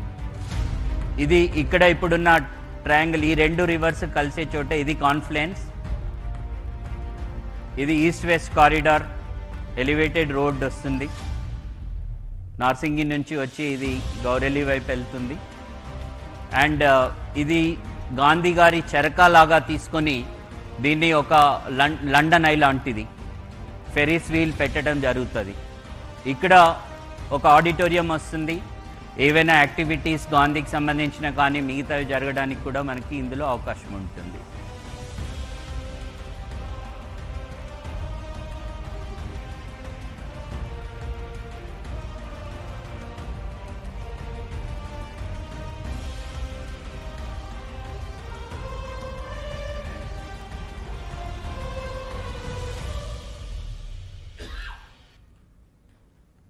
ఇది సుమారుగా 100 మీటర్స్ ఉంటుంది. గాంధీ గారి విగ్రహం దానికి ప్రపోర్షనేట్గా సుమారుగా 123 ఫీట్లు ఉంటుంది. సో దాని ప్రకారం ఇది చేయటం జరుగుతుంది. సో ఆల్రెడీ దీని డీటెయిలింగ్ కూడా అయిపోయింది. ప్రతి ఫ్లోర్లో ఏమొస్తుంది, ప్రతి లెవెల్లో ఏమొస్తుంది కూడా తీసుకోవటం జరిగింది. సో నెక్స్ట్ వస్తే డీకంజెస్టింగ్ హైదరాబాద్. హైదరాబాద్లో మనం హైదరాబాద్ గుండా వెళ్ళాలంటే, లోపల నుండి ఉన్నటువంటి రోడ్లలో వెళ్ళాలంటే ట్రాఫిక్ ఇబ్బందులు ఎదురవుతున్నటువంటి సందర్భంలో మరి alternate so many roads already మనం ప్లాన్ చేసాం, హెచ్ఎండిఏ నుంచి కానీ జిహెచ్ఎంసి నుంచి కానీ వీటన్నిటికన్నా ముఖ్యంగా మనకు రివర్ వెస్ట్ నుంచి ఈస్ట్కి ఫ్లో అవుతా ఉంది. వెస్ట్ నుండి ఈస్ట్కి పోతున్నప్పుడు ఎన్ని చోట్లైనా మనము ర్యాంప్స్ తీసుకుంటే లోపలికి వెళ్ళాల్సిన వాళ్ళు చాలా సులభంగా వెళ్తారు. ఒకవేళ వద్దు ఈ ట్రాఫిక్ని తప్పించాలి అని అనుకుంటే మనం గండిపేట నుంచి స్టార్ట్ అయ్యి ఒకవేళ గౌరెల్లి ఆర్ విజయవాడ హైవేకి వెళ్ళాలి అనుకుంటే మనము 91 కిలోమీటర్లు ప్రయాణం చేయాలి. ఇటువైపు నుంచి అయితే 69 కిలోమీటర్లు, సుమారుగా 70 కిలోమీటర్లు ప్రయాణం చేయాలి. కానీ ఒకవేళ గండిపేటలో స్టార్ట్ అయ్యి ఇక్కడ నుంచి మనం కారిడార్ ఏదైతే ఇప్పుడు ప్రపోజ్ చేశామో కేవలం 43 కిలోమీటర్లలో 45 నిమిషాలలో వెళ్ళటానికి వీలవుతుంది. సో ఇది 3 రకాలుగా ఉపయోగపడుతుంది. ఒకటి, మన ట్రావెల్ టైం తగ్గిస్తుంది. రెండోది, మన వెహికల్ ఏదైతే కన్జంప్షన్ చేస్తుందో డీజిల్ ఆర్ పెట్రోల్, అది చాలా తగ్గిపోతుంది, అంటే ఎకనామికల్గా వైబుల్ అవుతుంది. థర్డ్ది వచ్చేసి మనకు హైదరాబాద్ లోపల ఉన్న రోడ్లలో డీకంజెస్ట్ అవుతుంది, అంటే అక్కడ కూడా ప్రయాణం చేసిన వాళ్ళకి కూడా మనం సదుపాయం ఇచ్చినట్లు అవుతుంది. సో ఎకనామికల్గా this is most important and viable project. So ఈ కారిడార్లో ఇప్పుడు ఫేజ్ 1లో మనం చేస్తున్నటువంటిది ఈ 2 స్ట్రెచ్లు చేస్తూ ఉన్నాం. ఫస్ట్ ఈ స్ట్రెచ్ ఎడ్ గ్రేడ్లో తీసుకుంటున్నాం. ఇక్కడ బుద్వేల్ జంక్షన్ ఒకటి ఇప్పుడు ట్రంపెట్ అవుతుంది. మొన్ననే హానరబుల్ చీఫ్ మినిస్టర్ గారు దానికి ఫౌండేషన్ వేశారు, HMDA నుంచి చేస్తున్నారు. హిమాయత్ సాగర్ దగ్గర ఇక్కడ చేసి ఇక్కడ నుంచి at grade 100 feet wide road, 30 metre wide road వస్తుంది. ఇక్కడ నుంచి నార్సింగి దగ్గర నుంచి కూడా 100 మీటర్. ఇది నార్సింగి దగ్గర నుంచే కాదు, దానికన్నా ముందు గండిపేట వరకు వస్తుంది. ఈ గండిపేట నుంచి అది ఇటువైపు ఈ హైవే ఏదైతే మనకు కనబడుతూ ఉందో, ఈ highway goes to Vikarabad and also Bijapur. So ఈ హైవేకి కూడా ఇది కలుస్తుంది. అది కూడా ఇప్పుడు వైడనింగ్ అవుతుంది, ఇక్కడ కలుస్తుంది. తర్వాత హైటెక్ సిటీ వెళ్లాల్సిన వాళ్ళు ఇప్పుడు ఏదైతే నియోపోలిస్ వస్తూ ఉందో ఇక్కడ నుంచి ఒక ఆమ్ మనకి శంకర్పల్లి రోడ్డుకు కలుస్తుంది. దానివల్ల నియోపోలిస్ పోవడం కూడా సులభం అవుతుంది. సో కంప్లీట్గా డీకంజెషన్ అండ్ కనెక్టివిటీ దీంట్లో తీసుకున్నటువంటి అదర్ ఆస్పెక్ట్. ఇది ఫేజ్ 1లో ఇక్కడి వరకు కంప్లీట్ అయిపోయిన తర్వాత దీన్ని యొక్క అలైన్మెంట్ కూడా కంప్లీట్ అయింది. దీని యొక్క DPR కూడా సపరేట్గా రెడీ అవుతుంది. అది నెక్స్ట్ ఒక 1 మంత్లో రెడీ అవుతుంది. ఆ తర్వాత దీన్ని మనం ఏదైతే ORR ఉందో express way, 8 lane express way, దాన్ని ఎలాగైతే మనము TOT పద్ధతిలో చేశామో దీన్ని కూడా అదే పద్ధతిలో చేయాలని చెప్పేసి ఆలోచించడం జరుగుతూ ఉంది. దానికే మన కుష్మన్ అండ్ విక్ఫీల్డ్ వాళ్ళు కూడా దానికి ఏ రకంగా ఫైనాన్షియల్ మోడలింగ్ చేయాలి కూడా వాళ్ళు చేస్తూ ఉన్నారు. Please run the video.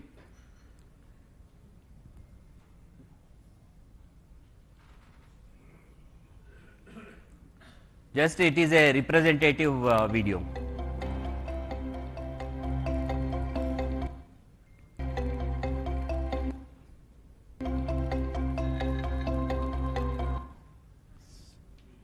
Slow in.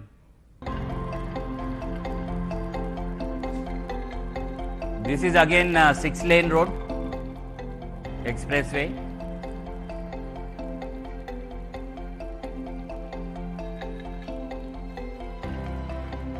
This connects all these highways.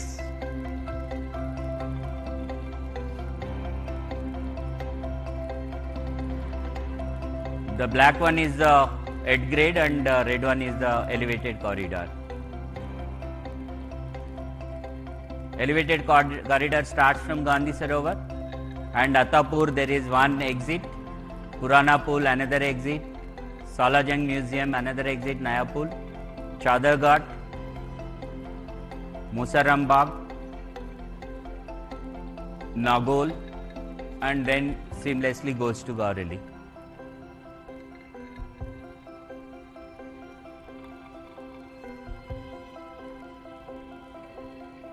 This is the left pavement road and this is the right pavement road. This is the Musi cross section. Purana Pool Bridge, how the exits are going to come. The previous one was at MGBS over the metro line. This reduces not only the travel time but, as I said, economically viable for the public at large, and this is how it is going to be. Next. So exactly this decongestion, mobility, all these things are spoken about in this project. And coming to the next very, very important thing, what is that? As I was telling, the forefathers have given us a great heritage. We have to protect that heritage and we have to take the leeway of that heritage. So heritage tourism, most of us visited Italy, France or any other European country. Whenever we go around the monuments, we go around the heritage structures and we say wow. But when we have the same thing in Hyderabad, why not we improve it? Why not we attract the global people here? Look at that. So these are some of the heritage structures that are there. మన దగ్గర ఉన్నటువంటి చాలా అమూల్యమైనటువంటి heritage, ఎప్పుడో Qutub Shahi time నుంచి కట్టినటువంటివి. Qutub Shahi Tomes ఉన్నాయి, మనకి తారామతి బారాదరి ఉంది, మనకి పురాణాపూల్ దగ్గర గవర్నమెంట్ సిటీ కాలేజ్, ఇది బ్రిటిష్ రెసిడెన్సీ అంటారు, ఆల్రెడీ దీన్ని ఇంప్రూవ్ చేయడం జరిగింది. హైకోర్టు ఉంది, మనకి ఉస్మానియా జనరల్ హాస్పిటల్ ఉంది, మక్కా మస్జిద్ ఉంది, చార్మినార్ ఉంది.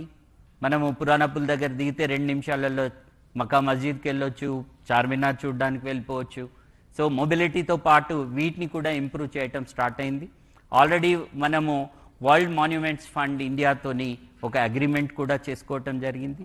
ఆల్రెడీ ఒక 5కి వాళ్ళు స్టడీ చేసి మనకి ఇవ్వడం జరుగుతుంది. మిగతావి కూడా ఈ మధ్యనే thanks to the industry leaders, they have come forward, they have done a meeting and they said they will also adapt. We are going with a policy called Adapt a Monument. That policy, I request each one of you please study. That will be available online with the tourism department and also QQSUD, Kuli Qutub Shah Urban Development Authority. So not only these, but wherever we have any of the heritage structure, that will be definitely be taken up for development. So not only this, but what else can be done? We can also, Hyderabad is known for the secular city. So just we have identified some of the important relevance along the Musi. Musi పక్కన ఉన్నటువంటి పురాతనమైనటువంటి ఒక కట్టడం కూడా చూడడం జరిగింది. ఇది మంచిరేవులలో ఒక టెంపుల్ ఉంటుంది, వీరభద్రస్వామి టెంపుల్ అని. ఇది సుమారుగా 800 సంవత్సరాల చరిత్ర కలిగిన టెంపుల్. ఈ టెంపుల్ని కూడా ఇంప్రూవ్ చేయాలి, మూసి పక్కనే ఉంటుంది. సో దీన్ని కూడా ఒక సెక్యులర్ ప్లేస్ లాగా అందరికీ, అంటే టెంపుల్ డెవలప్ చేయటం. మనకు మక్కా మస్జిద్ ఉంది, అక్కడ మళ్ళీ మనకు రివర్ ఫ్రంట్ డెవలప్మెంట్లో భాగంగా ఒక మస్జిద్ తీసుకురావటం. తర్వాత ఇక్కడ గురుద్వారా, మనకి గౌలిగూడ ఆ ప్రాంతంలో చాలామంది మనకి గురుద్వారా వెళ్ళే వాళ్ళు ఉన్నారు, సిక్స్ ఉన్నారు, కమ్యూనిటీ ఉంది, అది టేకప్ చేయటం. నాగోల్ ఒక చర్చ్. సో సెక్యులర్ కనెక్ట్ కూడా, అంటే Musi is not only a river, but the river that connects the heritage, culture, tourism and also the secular things. So these are the plans already in place. In phase 2 we will also be taking up all these three. In the phase 1, because this development already started, we are trying to integrate this into the development process. So these will also be simultaneously be taken up. So sir, this also I request Honorable Chief Minister to consider. Let us go with the secular model of the city, sir. So this is how the entire planning happened. The DPR is ready. The DPR, many of the people, master planning is happened, and the DPR, some of the misconceptions are there. The DPR is not there, the DPR is there. This is the first consultation that is happening, and this will also be available online next week. We are doing the final vetting into this, and we will place it for the feedback, suggestions. So this is where exactly we are talking about. Every great river transformation was built on collective will. The collective will is very, very important. Please get into that. And I request all of you to come join us in turning this vision into reality. ఈ విజన్ని రియాలిటీకి తీసుకెళ్లడానికి మీరందరూ మాతో కలిసి పనిచేయాలని చెప్పేసి ప్రత్యేకంగా కోరుతా ఉన్నాం. So as I was mentioning, అందరూ దయచేసి మీ యొక్క ఫీడ్బ్యాక్, సజెషన్స్, ఇప్పుడు మా ఆలోచన ఏముంది అనే దాంట్లో డిపిఆర్ని ఫర్మప్ చేస్తూ ఉన్నాం. దాంట్లో తప్పకుండా మీరు ఇచ్చే సజెషన్స్ని, సూచనల్ని తీసుకొని దాంట్లో తప్పకుండా మేము ఇన్కార్పొరేట్ చేస్తాం. This is the website. ఈ క్యూఆర్ కోడ్ కూడా చేయొచ్చు. ఈ వెబ్సైట్ ద్వారా మీరు సజెషన్స్ అండ్ మీ ఫీడ్బ్యాక్ ఇవ్వాల్సిందిగా కోరుతా ఉన్నాను. Thank you so much. Thanks for listening to me patiently.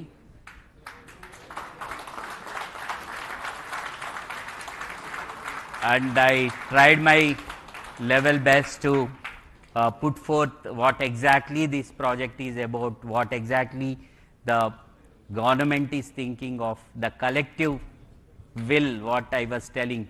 The collective will is already there in the government. I request all of you to join that collective will. Thank you so much. Now, in another 1-2 minutes, Honorable Chief Minister will give his views, thoughts, and address the August gathering. Thank you very much.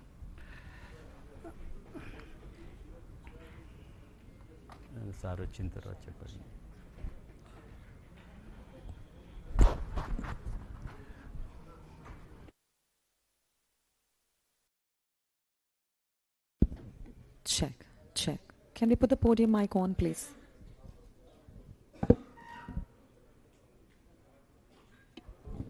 All the lights on.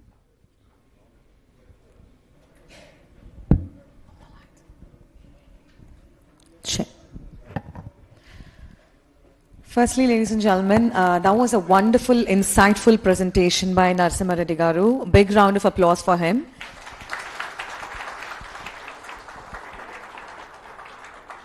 Not only did he ensure to cover everything about damage control, cutting edge technology, infrastructure, but he's also ensured to cover a secular model. Sir, thank you very much for the patience and to taking us all through this one.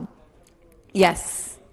ఇప్పుడు హైదరాబాద్ నగర చరిత్రకు మరియు తెలంగాణ రాష్ట్ర భవితకు కొత్త దిశను చూపిస్తున్న honourable గౌరవనీయులు రాష్ట్ర ముఖ్యమంత్రి రేవంత్ రెడ్డి గారిని వేదిక మీదకి ఆహ్వానిస్తున్నాము to address the gathering. Hello sir, hearty welcome to you. Big round of applause please.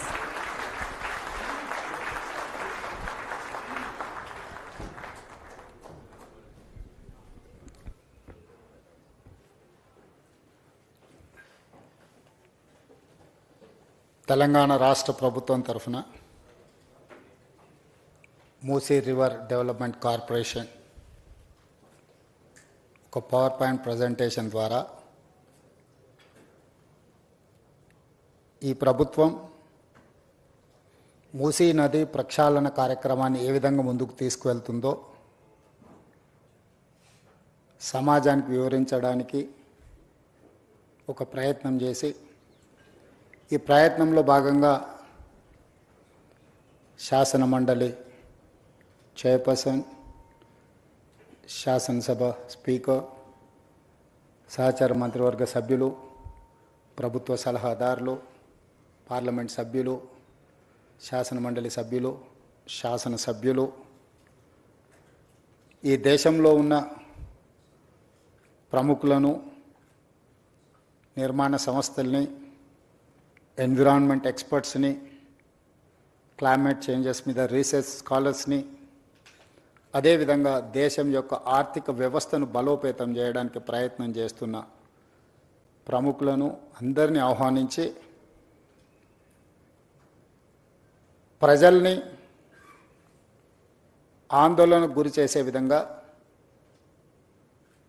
కొంతమంది ఉద్దేశపూర్వకంగా, ఇంకొంతమంది సంపూర్ణమైన సమాచారం లేకపోవడం వల్ల అసంపూర్తి సమాచారంతో అర్ధ సత్యాలను ప్రచారం చేయడం వల్ల ఒక రకమైన ఆందోళన చాలామంది మనసుల్లో ఉంది. అందుకే ముఖ్యమంత్రిగానే కాదు, మున్సిపల్ శాఖ మంత్రిగా ఈ శాఖను నిర్వహించేటప్పుడు ప్రజలు ఒక బాధ్యతతో, ఒక నమ్మకంతో, ఒక విశ్వాసంతో మమ్మల్ని నమ్మి అధికారాన్ని అప్పచెప్పినప్పుడు ఈ అధికారాన్ని కాపలాదారుగా ఉపయోగించడమే తప్ప ఈ అధికారాన్ని ప్రజల మీద ఆధిపత్యం చెలాయించడానికి, వినియోగించడానికి ప్రభుత్వం సిద్ధంగా లేదు అని చెప్పడానికే ఈ ఒక ప్రయత్నం చేయడం జరిగింది. ఈ ప్రయత్నంలో పర్యావరణాన్ని ఏ విధంగా పరిరక్షించుకోవాలా, చరిత్రను ఒకసారి గమనించినప్పుడు చరిత్రలో నాగరికత ఏ ప్రాంతంలో అభివృద్ధి చెందినా నదీ పరివాహక ప్రాంతంలోనే నాగరికత విలసిల్లింది. ఆర్థిక వ్యవస్థ అభివృద్ధి చేయడానికి అది సముద్రపు ప్రాంతం కావచ్చు, నదులు కావచ్చు, నీటి ప్రవాహంతో కూడుకున్న ప్రాంతాలు కావచ్చు, ఈ ప్రాంతాలే అత్యధికంగా అభివృద్ధి చెందడానికి ఈరోజు మన అందరం చూస్తూ ఉన్నాం. I have visited Thames River, I have visited Hudson River in New York, I have visited Thames River in London, I have visited Seoul, I have visited Singapore, I have visited Dubai, I have visited many places, including Ahmedabad, Sabarmati riverfront. I have seen many places.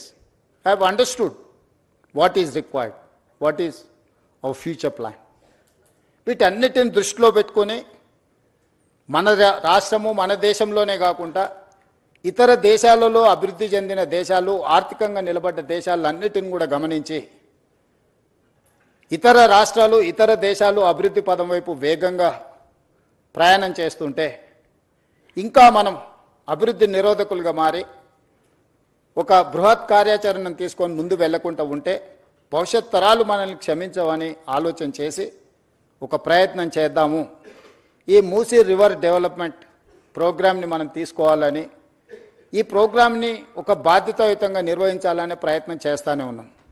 దాదాపుగా 27 నెలల మా ప్రభుత్వ ఏర్పాటు తర్వాత దాదాపుగా 2 సంవత్సరాల నుంచి నిరంతరం కొన్ని వందల వేల గంటలు నేను అధికారులతో కానీ, ఎక్స్పర్ట్స్తో కానీ, ఫైనాన్షియల్ కన్సల్టెంట్స్తో కానీ, ఎన్విరాన్మెంట్ కన్సల్టెంట్స్తో అందరితో కూర్చొని క్షుణ్ణంగా ప్రతి ఒక్క అంశాన్ని ఏ విధంగా ముందుకు తీసుకెళ్ళాలి, ఏ విధంగా ఈ రాష్ట్రాన్ని, ఈ నగరానికి ఒక గొప్ప చరిత్ర ఉంది.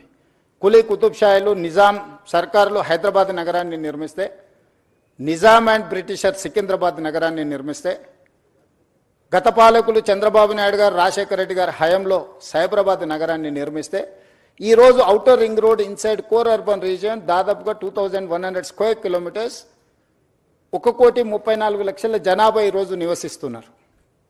ఇంత జనాభాకు అవసరమైన తాగునీరే కానీ, పరిశ్రమలకు కానీ, అభివృద్ధి కోసం ఏ రకమైన ప్రణాళికలు చేపట్టాలని ఆలోచన చేసినప్పుడు కృష్ణానది జలాలను, గోదావరి నది జలాలను ఈ ప్రాంత ప్రజల యొక్క దాహార్తిని తీర్చడానికి స్వతంత్ర భారతదేశంలో మనం ప్రయత్నం చేసినాం.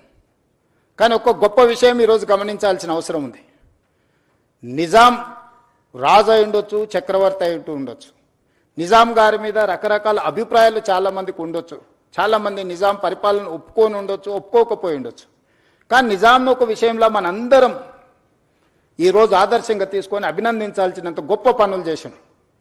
1908లో ఉప్పెన వచ్చి ఈ నగరాన్ని కమ్మేసినప్పుడు 10 నుంచి 15,000 మంది ప్రాణాలు పోయినప్పుడు ఈసా నది, మూసా నది ఈ నగరంని కప్పేసి ఉప్పెనగా మారి వేలాది మంది ప్రాణాలను బలిగొన్నప్పుడు నిజాం ప్రభువులు చెల్లించిపోయి ఈ నగరంలో ప్రజలకు ఈ ప్రమాదం ఉండకూడదు, ఏమి చెయ్యాలని ఆలోచన చేసి 1908 వచ్చిన ఫ్లడ్స్లో ప్రపంచంలోనే ఎక్స్పర్ట్స్ కోసం టెండర్ పిలిచి మోక్షగుండం విశ్వేశ్వరయ్యను ఒక గొప్ప ఇంజనీర్ని ఈ వరదల్ని నియంత్రించడానికి, ఈ ఉపద్రవం నుంచి తన నగరాన్ని, తన ప్రజల్ని కాపాడుకోవడానికి ప్రణాళిక సిద్ధం చేసి ఆనాడు వారిచ్చిన ఆదేశాల మేరకు మోక్షగుండం విశ్వేశ్వరయ్య ఇచ్చిన డిజైన్స్, అనంతగిరి కొండల్లో నుంచి వచ్చే మూసా నది, పరిగి ప్రాంతం నుంచి వచ్చే ఈసా నది, ఈ రెండింటి యొక్క వరదల్ని నియంత్రించడానికి, నియంత్రించిన నీళ్లను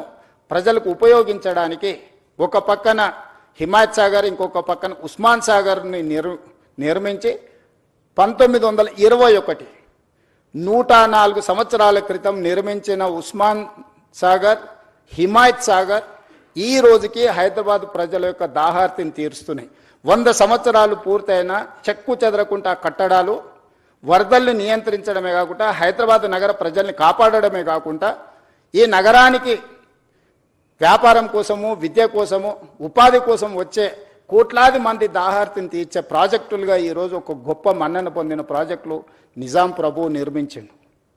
110 సంవత్సరాల క్రితము నిజాం సర్కారే ఇంత గొప్ప విజన్ తోటి నదీ పరివాహక ప్రాంతాన్ని కేవలం తాగునీరు కోసం ఉపయోగించలే, historical heritage structures, Taramati Baradari నుంచి మొదలు పెడితే Charminar, Salar Jung museum, high court, city college, you name it anything, Quli Qutub Shahi tombs నుంచి మొదలు పెడితే ఒక గొప్ప సంస్కృతిని, వారసత్వ సంపదను, Osmania hospital, Osmania university, city hall, town hall, today it is council, member of legislative council 16th నుంచి అక్కడ నడపబోతున్నాం. స్వతంత్రం వచ్చిన తర్వాత మనం ఏర్పాటు చేసుకున్న మొట్టమొదటి శాసనసభ సమావేశాలు ఆ టౌన్ హాల్లోనే ఆ రోజు మనకు అవకాశం వచ్చింది. ఈ విధంగా ఒక గొప్ప వారసత్వ సంపదను, ఒక గొప్ప గుర్తింపును, ప్రపంచంలోనే ఒక మేటి నగరంగా నిజాం సర్కారు మనకు అందించిన ఈ హైదరాబాద్ నగరాన్ని ఇలాగే వదిలేద్దామా? ప్రపంచంలో జరుగుతున్న పరిణామాలు, పర్యావరణ మార్పులను పరిగణలోకి తీసుకోవాల్సిన అవసరం ఉన్నదా లేదా మనందరం ఆలోచన చేయాలి. ఈరోజు నేను ఎవరిని విమర్శించదలుచుకోలేదు, విమర్శించిన సమయాన్ని నేను వృధా చేసుకోదలుచుకోలేదు, కానీ నేను విజ్ఞప్తి చేయదలుచుకున్నాను.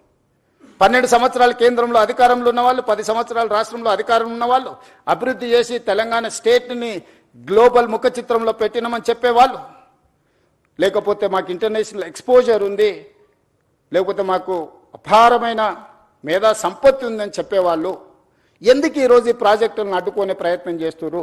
ఎందుకు సూచనలు ఇవ్వడానికి ప్రయత్నం చేస్తలేరు? If I do something wrong, you tell me what is that wrong, you find out, you suggest. I'm there to take your suggestions, I'm there to implement your suggestions, but you are simply saying that no. No is not solution for Musi rejuvenation. This is what my answer. This is how I am going to react. ఈ రోజు ఏం చెయ్యాలనుకుంటున్నామో సాంకేతిక పరంగా ప్రపంచంలో ఎక్స్పర్ట్స్ని అందరిని ఒక దగ్గర కూర్చోబెట్టి, మన్హాటన్ నుంచి మొదలు పెడితే Cushman Wakefield, Rio, these are the world's best experts in financial consultants, in water reservation and construction side. So we are paying almost 160 crores for those consultants for this project. We have not appointed this consultant just like that. We have called global tenders. We have seen everything. We have seen their completion projects. ఇట్లాంటివన్నిటిని పరిగణలోకి తీసుకొని ఒక మంచి ఉద్దేశంతో ఈ నగరాన్ని రక్షించుకోవాలి. ఈరోజు 1,34,00,000 జనాభా ఉంది. 2050కి నెక్స్ట్ 25 ఇయర్స్లో, 24 ఇయర్స్లో 2,80,00,000 జనాభాకి మనం చేరుకోబోతున్నాము. ఈ ప్రజలకు అందరికీ కూడా జవాబు ఇవ్వాల్సిన బాధ్యత, ఈ ప్రజలకు మౌలిక వసతులను ఏర్పాటు చేయాల్సిన బాధ్యత మా ప్రభుత్వం మీద ఉన్నది, ప్రజలు ఎన్నుకున్న ప్రభుత్వం మీద ఉన్నది. ఆనాడు చంద్రబాబు నాయుడు గారు, రాజశేఖర రెడ్డి గారు ఔటర్ రింగ్ రోడ్డు, అంతర్జాతీయ ఎయిర్పోర్టు, హైటెక్ సిటీ, అంతర్జాతీయ స్థాయికి సంబంధించిన Microsoft, Infosys or any other Google లాంటి సంస్థల్ని ఈ నగరానికి తేకపోయి ఉంటే ఈరోజు మన ఆర్థిక వ్యవస్థ బాగుపడి ఉండేదా? ఈరోజు ప్రపంచంలో మనకు గుర్తింపు వచ్చి ఉండేదా? 94 to 2004 TDP, 2004 to 2014 Congress, 2014 to 2024 TRS. But all we have made all policies from 94 to 2014. All these 25 years we have planned like anything. We may have a political differences, we may have a issue-based arguments, but we have not defeated our policies. There is no policy paralysis in our government. Today also I am continuing all those policies from 94 to 2024. All these 30 years, whatever the then governments have taken certain policies, the best policy, the best practice is I am continuing. The other issues, wherever I am getting some problem, wherever I am getting some feedback, I am improving my policies. I have changed my working style. You know, I am an aggressive speaker in political platform. People have seen only one face. Today I wanted to show my other face. Today I got a responsible position. I have to deliver. I cannot sit just like that. ఇంత పెద్ద బాధ్యత ఇచ్చినప్పుడు ఏమి చేయకుండా కూర్చొని 16-17 మంది ముఖ్యమంత్రులు ఉమ్మడి రాష్ట్రంలో, తెలంగాణ రాష్ట్రంలో వస్తే కొద్ది మందే గుర్తున్నారు. ఎందుకు? వాళ్ళు చరిత్రకు అవసరమైన, భవిష్యత్ తరాలకు అవసరమైన ప్రణాళికలు రచించి సరైన నిర్ణయాలు తీసుకోవడం వల్ల ఈరోజు చరిత్ర వాళ్ళని గుర్తుపెట్టుకున్నది. నిజాం పోయినా, నిజాం వారసులు లేకపోయినా ఈరోజు అభివృద్ధి అనే ప్రణాళికల మీద చర్చ చేసినప్పుడు నిజాం గురించి మనం ఎందుకు చర్చించుకుంటున్నాం? రాచరికంలో ఉన్న ఒక రాజు గురించి ఈరోజు మనం అతన్ని చర్చించకుండా మనకు చరిత్రనే లేదు. అతను నిర్మించిన వారసత్వ సంపదను వినియోగించకుండా మన అభివృద్ధి ప్రణాళికలే లేవు. Charminar, it is not symbol of Charminar, just tourism spot. He has designed everything around Charminar. You go and see special economic, he has created special economic zone. మీకు అక్కడ పర్ల్స్ మన దగ్గర ఉత్పత్తి, వరల్డ్స్ బెస్ట్ పర్ల్స్ మీకు చార్మినార్ దగ్గర దొరుకుతాయి. World's best bangles Charminar దొరుకుతాయి. మీకు పత్తర్ గట్టి, కబూతర్ ఖానా, Mozamjahi market, you see everything. ప్రపంచంలో దొరికే ప్రతి వస్తువును గుల్జార్ హౌస్ నుంచి మొదలు పెడితే చార్మినార్ చుట్టూతా ఒక స్పెషల్ ఎకనామిక్ జోన్ను నిజాం సర్కార్ క్రియేట్ చేసింది. కాబట్టి ప్రపంచంలో ఏ పర్యాటకులకు వచ్చినా ఆడపిల్లలకు గాజులు కొనుక్కోవాలన్నా, లేకపోతే కన్న కూతుర్లకి మీకు పర్ల్స్ కొనుక్కోవాలనుకున్నా, లేకపోతే ఇతర ఏం కొనుక్కోవాలన్నా, ఏ రకమైన పక్షులు, జంతువులు, ప్రపంచంలో ఎలాంటి పక్షిని, ఎలాంటి జంతువుని చూడాలన్నా కబూతర్ ఖానాకి వెళ్తే నువ్వు అన్ని చూడగలుగుతావు. ప్రపంచంలో పండించే ప్రతి ఫ్రూట్ని మోజంజాయ్ మార్కెట్కి వెళ్తే మనం చూడగలుగుతాం. ప్రపంచంలో ఉండే ప్రతి వస్తువును ఆ చార్మినార్ చుట్టూతా ఒక స్పెషల్ ఎకనామిక్ జోన్. సో ప్రతి అంశాన్ని నిజాం ఆ రోజు విజువలైజ్ చేసి భవిష్యత్ తరాలకు ఏం అవసరం ఉందో ఒక స్పెషల్ ఎకనామిక్ జోన్నే మనకి ఇచ్చిండు. ఎడ్యుకేషన్ ఇన్స్టిట్యూట్, ఉస్మానియా యూనివర్సిటీ నుంచి Nizam college, Aliya junior college, NIMS orthopedic, Niloufer hospital, you see every specialization. ఈరోజు కార్పొరేట్ హాస్పిటల్స్ మేము స్పెషలైజ్ చేసినాం, స్పెషలైజ్డ్ హాస్పిటల్స్ ప్రారంభించినాం అని ఈరోజు చెప్తారు. కానీ 100 years back, way back, Nizam has created everything. ఇంత అద్భుతమైన నగరాన్ని మనకు వారసత్వం ఇస్తే ఈ గొప్ప మూసా నది, ఈసా నది సంగమం, ఎక్కడైతే సముద్రాల సంగమం, నదుల సంగమం ఉందో, మహాత్మా గాంధీ గారిని ఆనాటి దుర్మార్గులు పొట్టన పెట్టుకుంటే వారి అస్థికలను, వారి స్ఫూర్తినివ్వడానికి వివిధ రాష్ట్రాలకు, దేశంలో వివిధ ప్రాంతాలలో పెట్టారు. కన్యాకుమారి దగ్గర 2 సముద్రాలు కలిసే చోట మహాత్మా గాంధీ గారి యొక్క అస్థికలను పెట్టడం ద్వారా ఈరోజు అదొక పెద్ద పర్యాటక కేంద్రంగా ప్రపంచం అంతా అక్కడికి వచ్చి చూస్తుంది. కన్యాకుమారిలో ఏదైతే నిర్ణయం తీసుకొని పెట్టినరో ఈరోజు మూసా, ఈసా నదుల సంగమం లంగర్ హౌస్లో కూడా బాపు ఘాట్ కూడా అలాంటిదే. కానీ బాపు ఘాట్ ఎందుకు కనుమరుగైంది? బాపు ఘాట్ ఉంది, 2 నదుల సంగమం అని ఇక్కడ ఉన్న ఎంతమంది మనం గుర్తించి మనం ఆ ప్రాంతాన్ని చూడడానికి మనం వెళ్తున్నాం? ఎందుకు మనం ఇంత వారసత్వ సంపదను మనం ఎందుకు కోల్పోతున్నాం? ఈరోజు మూసా నది, ఈసా నదితో మూసీ నదిని పునరుజ్జీవింపజేయడానికి సమస్య అవుతుంది అనుకున్నప్పుడు ఈరోజు గోదావరి నదీ జలాలను 20 TMCలను తరలించి దాదాపుగా 2.5-3 TMCలు నిరంతరం హైదరాబాద్ నగరంలో ప్రవహించే మూసీ నదిలో కంటిన్యూస్గా ఆ నీటిని ప్రవహింపజేయాలని మిగతా 17.5 TMC హైదరాబాద్ నగర ప్రజల యొక్క దాహార్తిని తీర్చడానికి ఈరోజు పనులను ప్రారంభించినాం. ఈరోజు మీరు ఎంతసేపు ఉన్న రంగారెడ్డి జిల్లా హైదరాబాద్కు పరిమితం అయిపోయి ఆలోచన చేస్తున్నాం.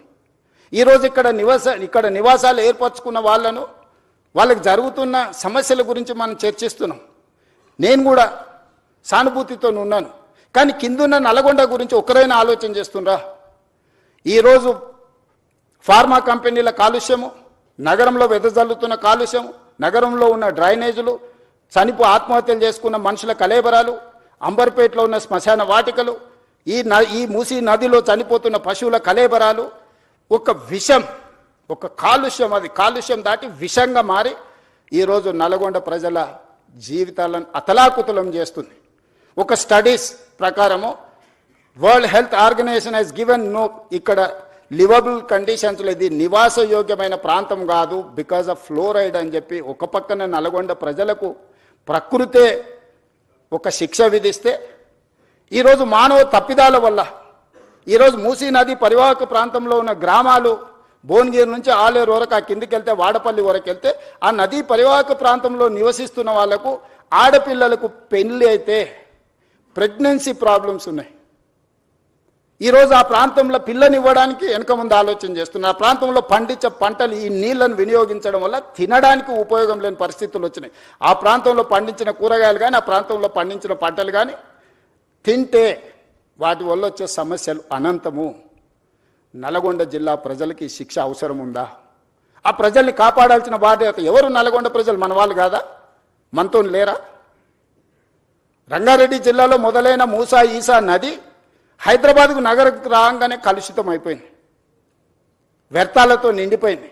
మానవ కళేబరాలతోని, పశువుల కళేబరాలతోని, పరిశ్రమలు వెదజల్లుతున్న కాలుష్యంతో ఈరోజు భరించలేని కంపు. ఒకనాడు ఎంత విశాలంగా ఉన్న మూసీ నది ఇలా మీకు అందరికీ హిస్టరీ అంతా, చరిత్రను అంతా కూడా మా అధికారులు మీకు చూపించే ప్రయత్నం చేసిండ్రు, వాస్తవాలను వివరించే ప్రయత్నం చేశారు. అలాంటి చరిత్ర ఈరోజు కాలగర్భంలో కలిసిపోతుంది. మన చరిత్రను మనమే ఉద్దేశపూర్వకంగా రాజకీయ అవసరాల కోసం, రాజకీయ ప్రయోజనాల కోసం దీన్ని చరిత్ర కాలగర్భంలో కలిపేద్దామా, లేకపోతే నగరం యొక్క చరిత్రను పునరుజ్జీవింపజేసుకుందామా? ఈరోజు మేము తీసుకొస్తున్న ప్రాజెక్ట్ ఎవరికి వ్యతిరేకం కాదే. ఈరోజు ఒకప్పుడు హైదరాబాద్లో 30 ఫీట్ల రోడ్లు ఉండేవి. అంతెందుకు, అత్యంత శ్రీమంతులు నివసించే Jubilee Hills road number 36 almost 25-30 feet road ఉండే. I've seen that road. మేము పోయేవాళ్ళం. ఈరోజు 150 ఫీట్లకు విస్తరించిన రోడ్ నెంబర్ 45 40 ఫీట్లు ఉండేది. ఈరోజు 150 ఫీట్ రోడ్ అయింది. ఈరోజు పంజగుట్ట నుంచి పైకి పోయేదానికి. కానీ మీరు చూడండి, ఏ రోడ్లైనా, ఫ్లైఓవర్లైనా ఓల్డ్ సిటీలో, ఈరోజు ఓల్డ్ సిటీలో సాలార్జంగ్ మ్యూజియం నుంచి ప్రతి ఏరియాలో ఇరుకైన సందులు, నిజాం కట్టిన పట్టణం కాబట్టి ఆ రోజు ఉన్న పరిస్థితుల ప్రకారం రోడ్లు వేస్తే ఈరోజు ఓల్డ్ సిటీలో ఉండే ప్రజలు వాళ్ళే ముందుకొచ్చి స్వచ్ఛందంగా మా రోడ్లను విస్తరించండి, మేము స్వచ్ఛందంగా ముందుకు వస్తాము, మాకు నష్టపరిహారం ఇవ్వండి అంటే ఈరోజు ఓల్డ్ సిటీలో మెట్రో విస్తరించడానికి గౌలిగూడ నుంచి ఫలక్నమా నుంచి చంద్రాయన్గుట్ట వరకు ఈ రోడ్ల విస్తరణ కార్యక్రమాలు వేగంగా జరుగుతున్నాయి. మనం మెట్రో రైలు నిర్మించుకోవడానికి ఇవాళ ఓల్డ్ సిటీలో ఉన్న పౌరులందరూ ముందుకొచ్చి, ప్రజాప్రతినిధులందరూ ముందుకొచ్చి, అక్కడ ఉన్న ఎమ్మెల్యేలు, ఎంపీలు అందరూ ముందుకొచ్చి ప్రభుత్వానికే విజ్ఞప్తి చేసి మేము కూడా ప్రపంచంతో పోటీ పడే విధంగా అభివృద్ధి చెందాలనుకుంటున్నాం. ఇంకెంతకాలం మేము ఈ మురికి కూపంలో మేము జీవించదలుచుకోలేదు, మాకు సరైన నష్టపరిహారం ఇచ్చి మా ప్రాంతాన్ని అభివృద్ధి చేయండి అని ఆ పార్లమెంట్ సభ్యుడు, ఆ శాసనసభ్యులు ముందుకు వస్తే ఈరోజు వేలాది కోట్ల రూపాయలు అక్కడ ఈ నగర అభివృద్ధి కోసం, ఈ రోడ్ల విస్తరణ కోసం, ఎలివేటెడ్ కారిడార్ల కోసం, మెట్రో రైల్ కోసం, మిరాలం ట్యాంక్ కేబుల్ బ్రిడ్జ్ కోసం ఈరోజు మనం వేల కోట్ల రూపాయలు ఖర్చు పెడుతున్నాం. ఈరోజు మా ఆలోచన, మా ప్రభుత్వం యొక్క ఉద్దేశం ఎవరికో నష్టం కలిగించాలని కాదు. ఎవరైనా మూసి మురికి, ఇప్పుడు మీరు చూసిండ్రు ఎంత కాలుష్యం ఉందో, ఎవరైనా కోరుకొని అక్కడ జీవించాలని అనుకుంటాడా? ఏ ఆధారం లేనోళ్ళు, ఎలాంటి ఆదరణ లేనోళ్ళు, ఏ ప్రభుత్వం ఏమి వసతులు కల్పించినప్పుడు ఇక చివరి మజిలీగా మూసీ నది పరివాహక ప్రాంతంలో వాళ్ళు నివసించాలనుకుంటున్నారు. అక్కడున్న దోమలు, అక్కడున్న కంపు, అక్కడున్న మురికి, వాళ్ళ పిల్లలు పొద్దున్న లేస్తే బడికి పోవడానికి బడి లేదు, వాళ్ళకు వైద్యం లేదు, ఆ పిల్లలకు ఆడుకోవడానికి చిన్న ఆట స్థలం లేదు, నివసించడానికి ఒక కుటుంబం భార్యాభర్తలు కలిసి ఉండడానికి కూడా అక్కడ వసతులు లేవు. వర్షాలు వచ్చినప్పుడు, వరద వచ్చినప్పుడు ప్రాణాలు అరచేత పట్టుకొని అర్ధరాత్రి పూట పరిగెత్తాలి ఎక్కడికో. నిల్వ నీడ లేని వాళ్ళే ఈరోజు మూసీ నది పరివాహక ప్రాంతంలో ఈరోజు నివసిస్తున్నారు. ఇవాళ మూసీ పరివాహక ప్రాంతంలో అటొక కిలోమీటర్ ఇటొక కిలోమీటర్ మొత్తం ఆక్రమించుకొని బుల్డోజర్లు తీసుకొచ్చి మొత్తం కూలగొట్టేస్తాడు రేవంత్ రెడ్డి అంటుండు. అసలు ఏమైనా చదువుకున్న వాళ్ళు, లేకపోతే లోక పరిజ్ఞానం ఉండే వాళ్ళు మాట్లాడే మాటలేనా? Why should I do all those things? Government of India, central water commission, Jal Shakti ministry, they have notified certain norms. అది నేను చేసింది కాదు, కేంద్ర ప్రభుత్వం తీసుకొచ్చిన చట్టాలు. కేంద్ర ప్రభుత్వంలో అధికారంలో ఉన్న వాళ్ళు, పార్లమెంట్ సభ్యులు ఉన్న వాళ్ళు పార్లమెంట్లో చట్టం వచ్చినప్పుడు గొప్పగా ఉందని బల్లలు చేర్చి ఆ చట్టాన్ని చేస్తారు. ఆ చట్టాన్ని తెలంగాణలో ఇంప్లిమెంట్ చేస్తామంటే మేము అడ్డం పడతామంటారు. ఈ విచిత్రం, ఇలాంటి ఆలోచనలని మనమందరం నియంత్రించాల్సిన అవసరం ఉంది. మనం మాట్లాడాలి. బాగున్నది అనుకున్న వాళ్ళేం ఏమనడం లేదు, అడ్డుకోవాలనుకున్న వాళ్ళేం గట్టిగా అరుస్తున్నారు. ఈ రెండింటికున్న చిన్న తారతమ్యాన్ని ఈరోజు నదీ పరివాహక ప్రాంతాన్ని పునరుజ్జీవింపజేయడమే కాదు, నదీ పరివాహక ప్రాంతంలో ఒక సంస్కృతిని, ఒక కల్చరల్ కనెక్ట్ని, ఒక హెరిటేజ్ కనెక్ట్ని, ఒక ఎకనామిక్ జోన్ని, ఈరోజు లేక్ రిజర్వేషన్, నేను హైదరాబాద్ తీసుకొచ్చినప్పుడు చాలామంది చాలా రకాలుగా బాధపడ్డారు, చాలా రకాలుగా శాపనార్థాలు పెట్టిండ్రు.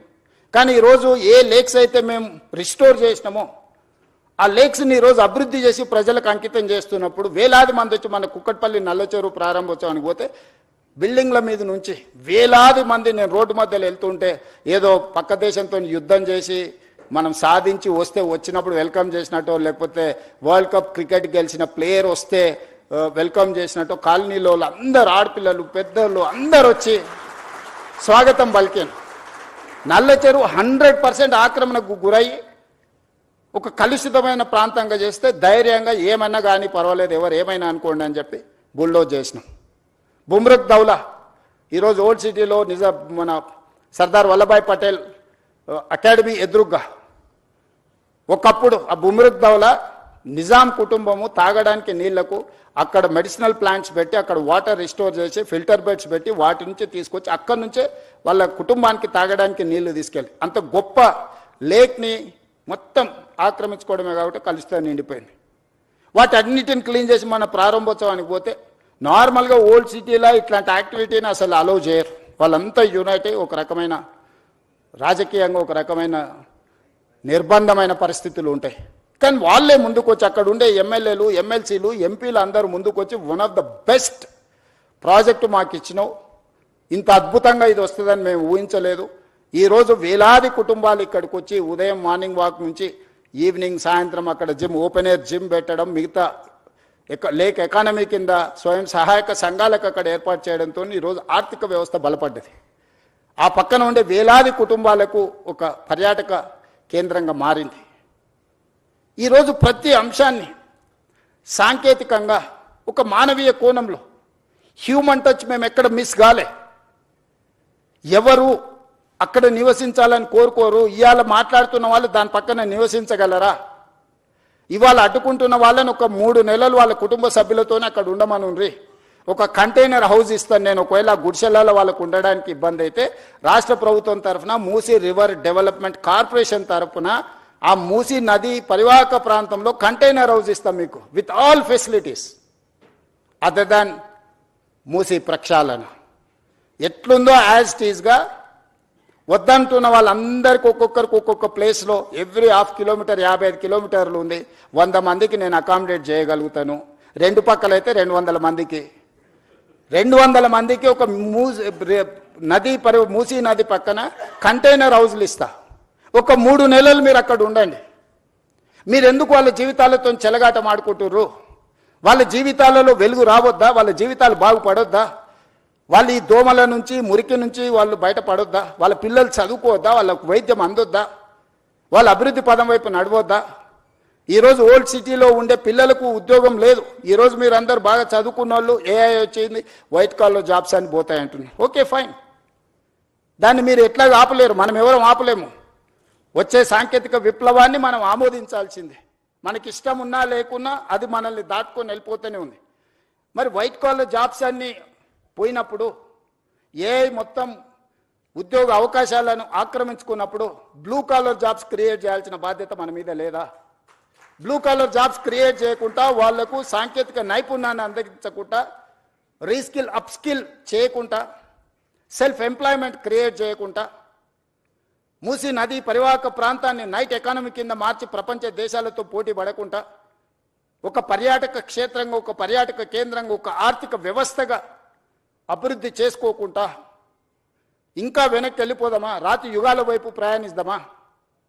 ఒకప్పుడు అడవుల్లో మనం ఆకుల అలాలు కట్టుకొని ఉండేది, తర్వాత కొంచెం బట్టలు కట్టుకునే కాడికి అట్లా ఇప్పుడు సూట్ వేసుకునే కాడికి ఇప్పుడు మోడర్న్ సొసైటీకి వచ్చినాం. ఇదంతా సమాజంలో పరిణామ క్రమంలో వచ్చిన అభివృద్ధి కదా. ఈ అభివృద్ధిని మనం అడ్డుకున్నామా? 100 సంవత్సరాల క్రితం వచ్చిన వరదల్ని దృష్టిలో పెట్టుకొని నిజాం చేసిన దాంట్లో 10% కూడా ఈరోజు మనం చేయాలనే ప్రయత్నం చేయకపోతే ఈ చరిత్ర మనల్ని క్షమిస్తుందా? ఈ చరిత్ర తిరగ రాసుకోవాల్సిన అవసరము ఇప్పుడు రాయకపోతే ఎప్పుడు రాయలేమన్న పరిస్థితులు ఈ మేధావులకు అర్థం కావడం లేదా? ఇవాళ defence, they don't give even single inch of land, they don't allow you to see that land. Today I wanted to appreciate my army people and my defense minister.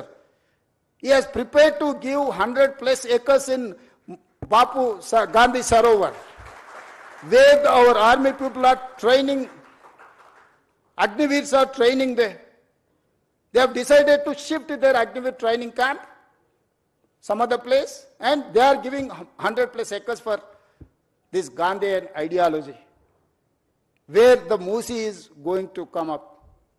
అంటే దేశ సరిహద్దుల్లో భద్రతగా ఉండి దేశాన్ని కాపాడే వీర సైనికులు కూడా వందలాది ఎకరాల వాళ్ళ భూములను మూసీ నది ప్రక్షాళన కోసం ముందుకు వచ్చి అప్పజెప్తుంటే, ఇవి ప్రభుత్వ భూములు చాలా వరకు, లేదా ప్రభుత్వ నిబంధనలకు ప్రైవేట్ భూములు ఉన్నా ప్రభుత్వ నిబంధనలు ఉన్నాయి. ఈరోజు గండిపేట నుంచి బాపు ఘాట్ వరకు 100 మీటర్ల బెడ్ విడ్త్లో నీళ్లు ప్రవహిస్తాయి.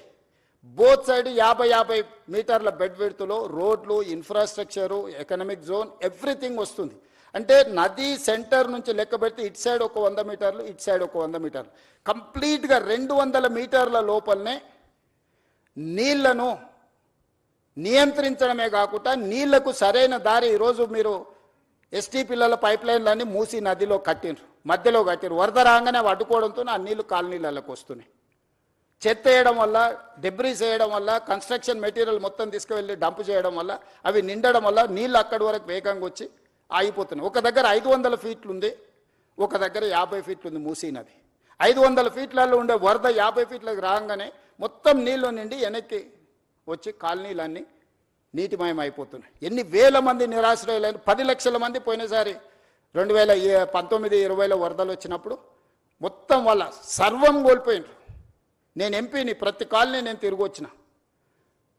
జల్పల్లిలో ఈరోజు కూడా 1st ఫ్లోర్ వరకు నీళ్ళు వచ్చి ఆగిపోయినాయి, నీళ్లు బయటికి పోవడం లేదు. జల్పల్లి ప్రాంతంలో కాలనీలు మునిగిపోయినాయి.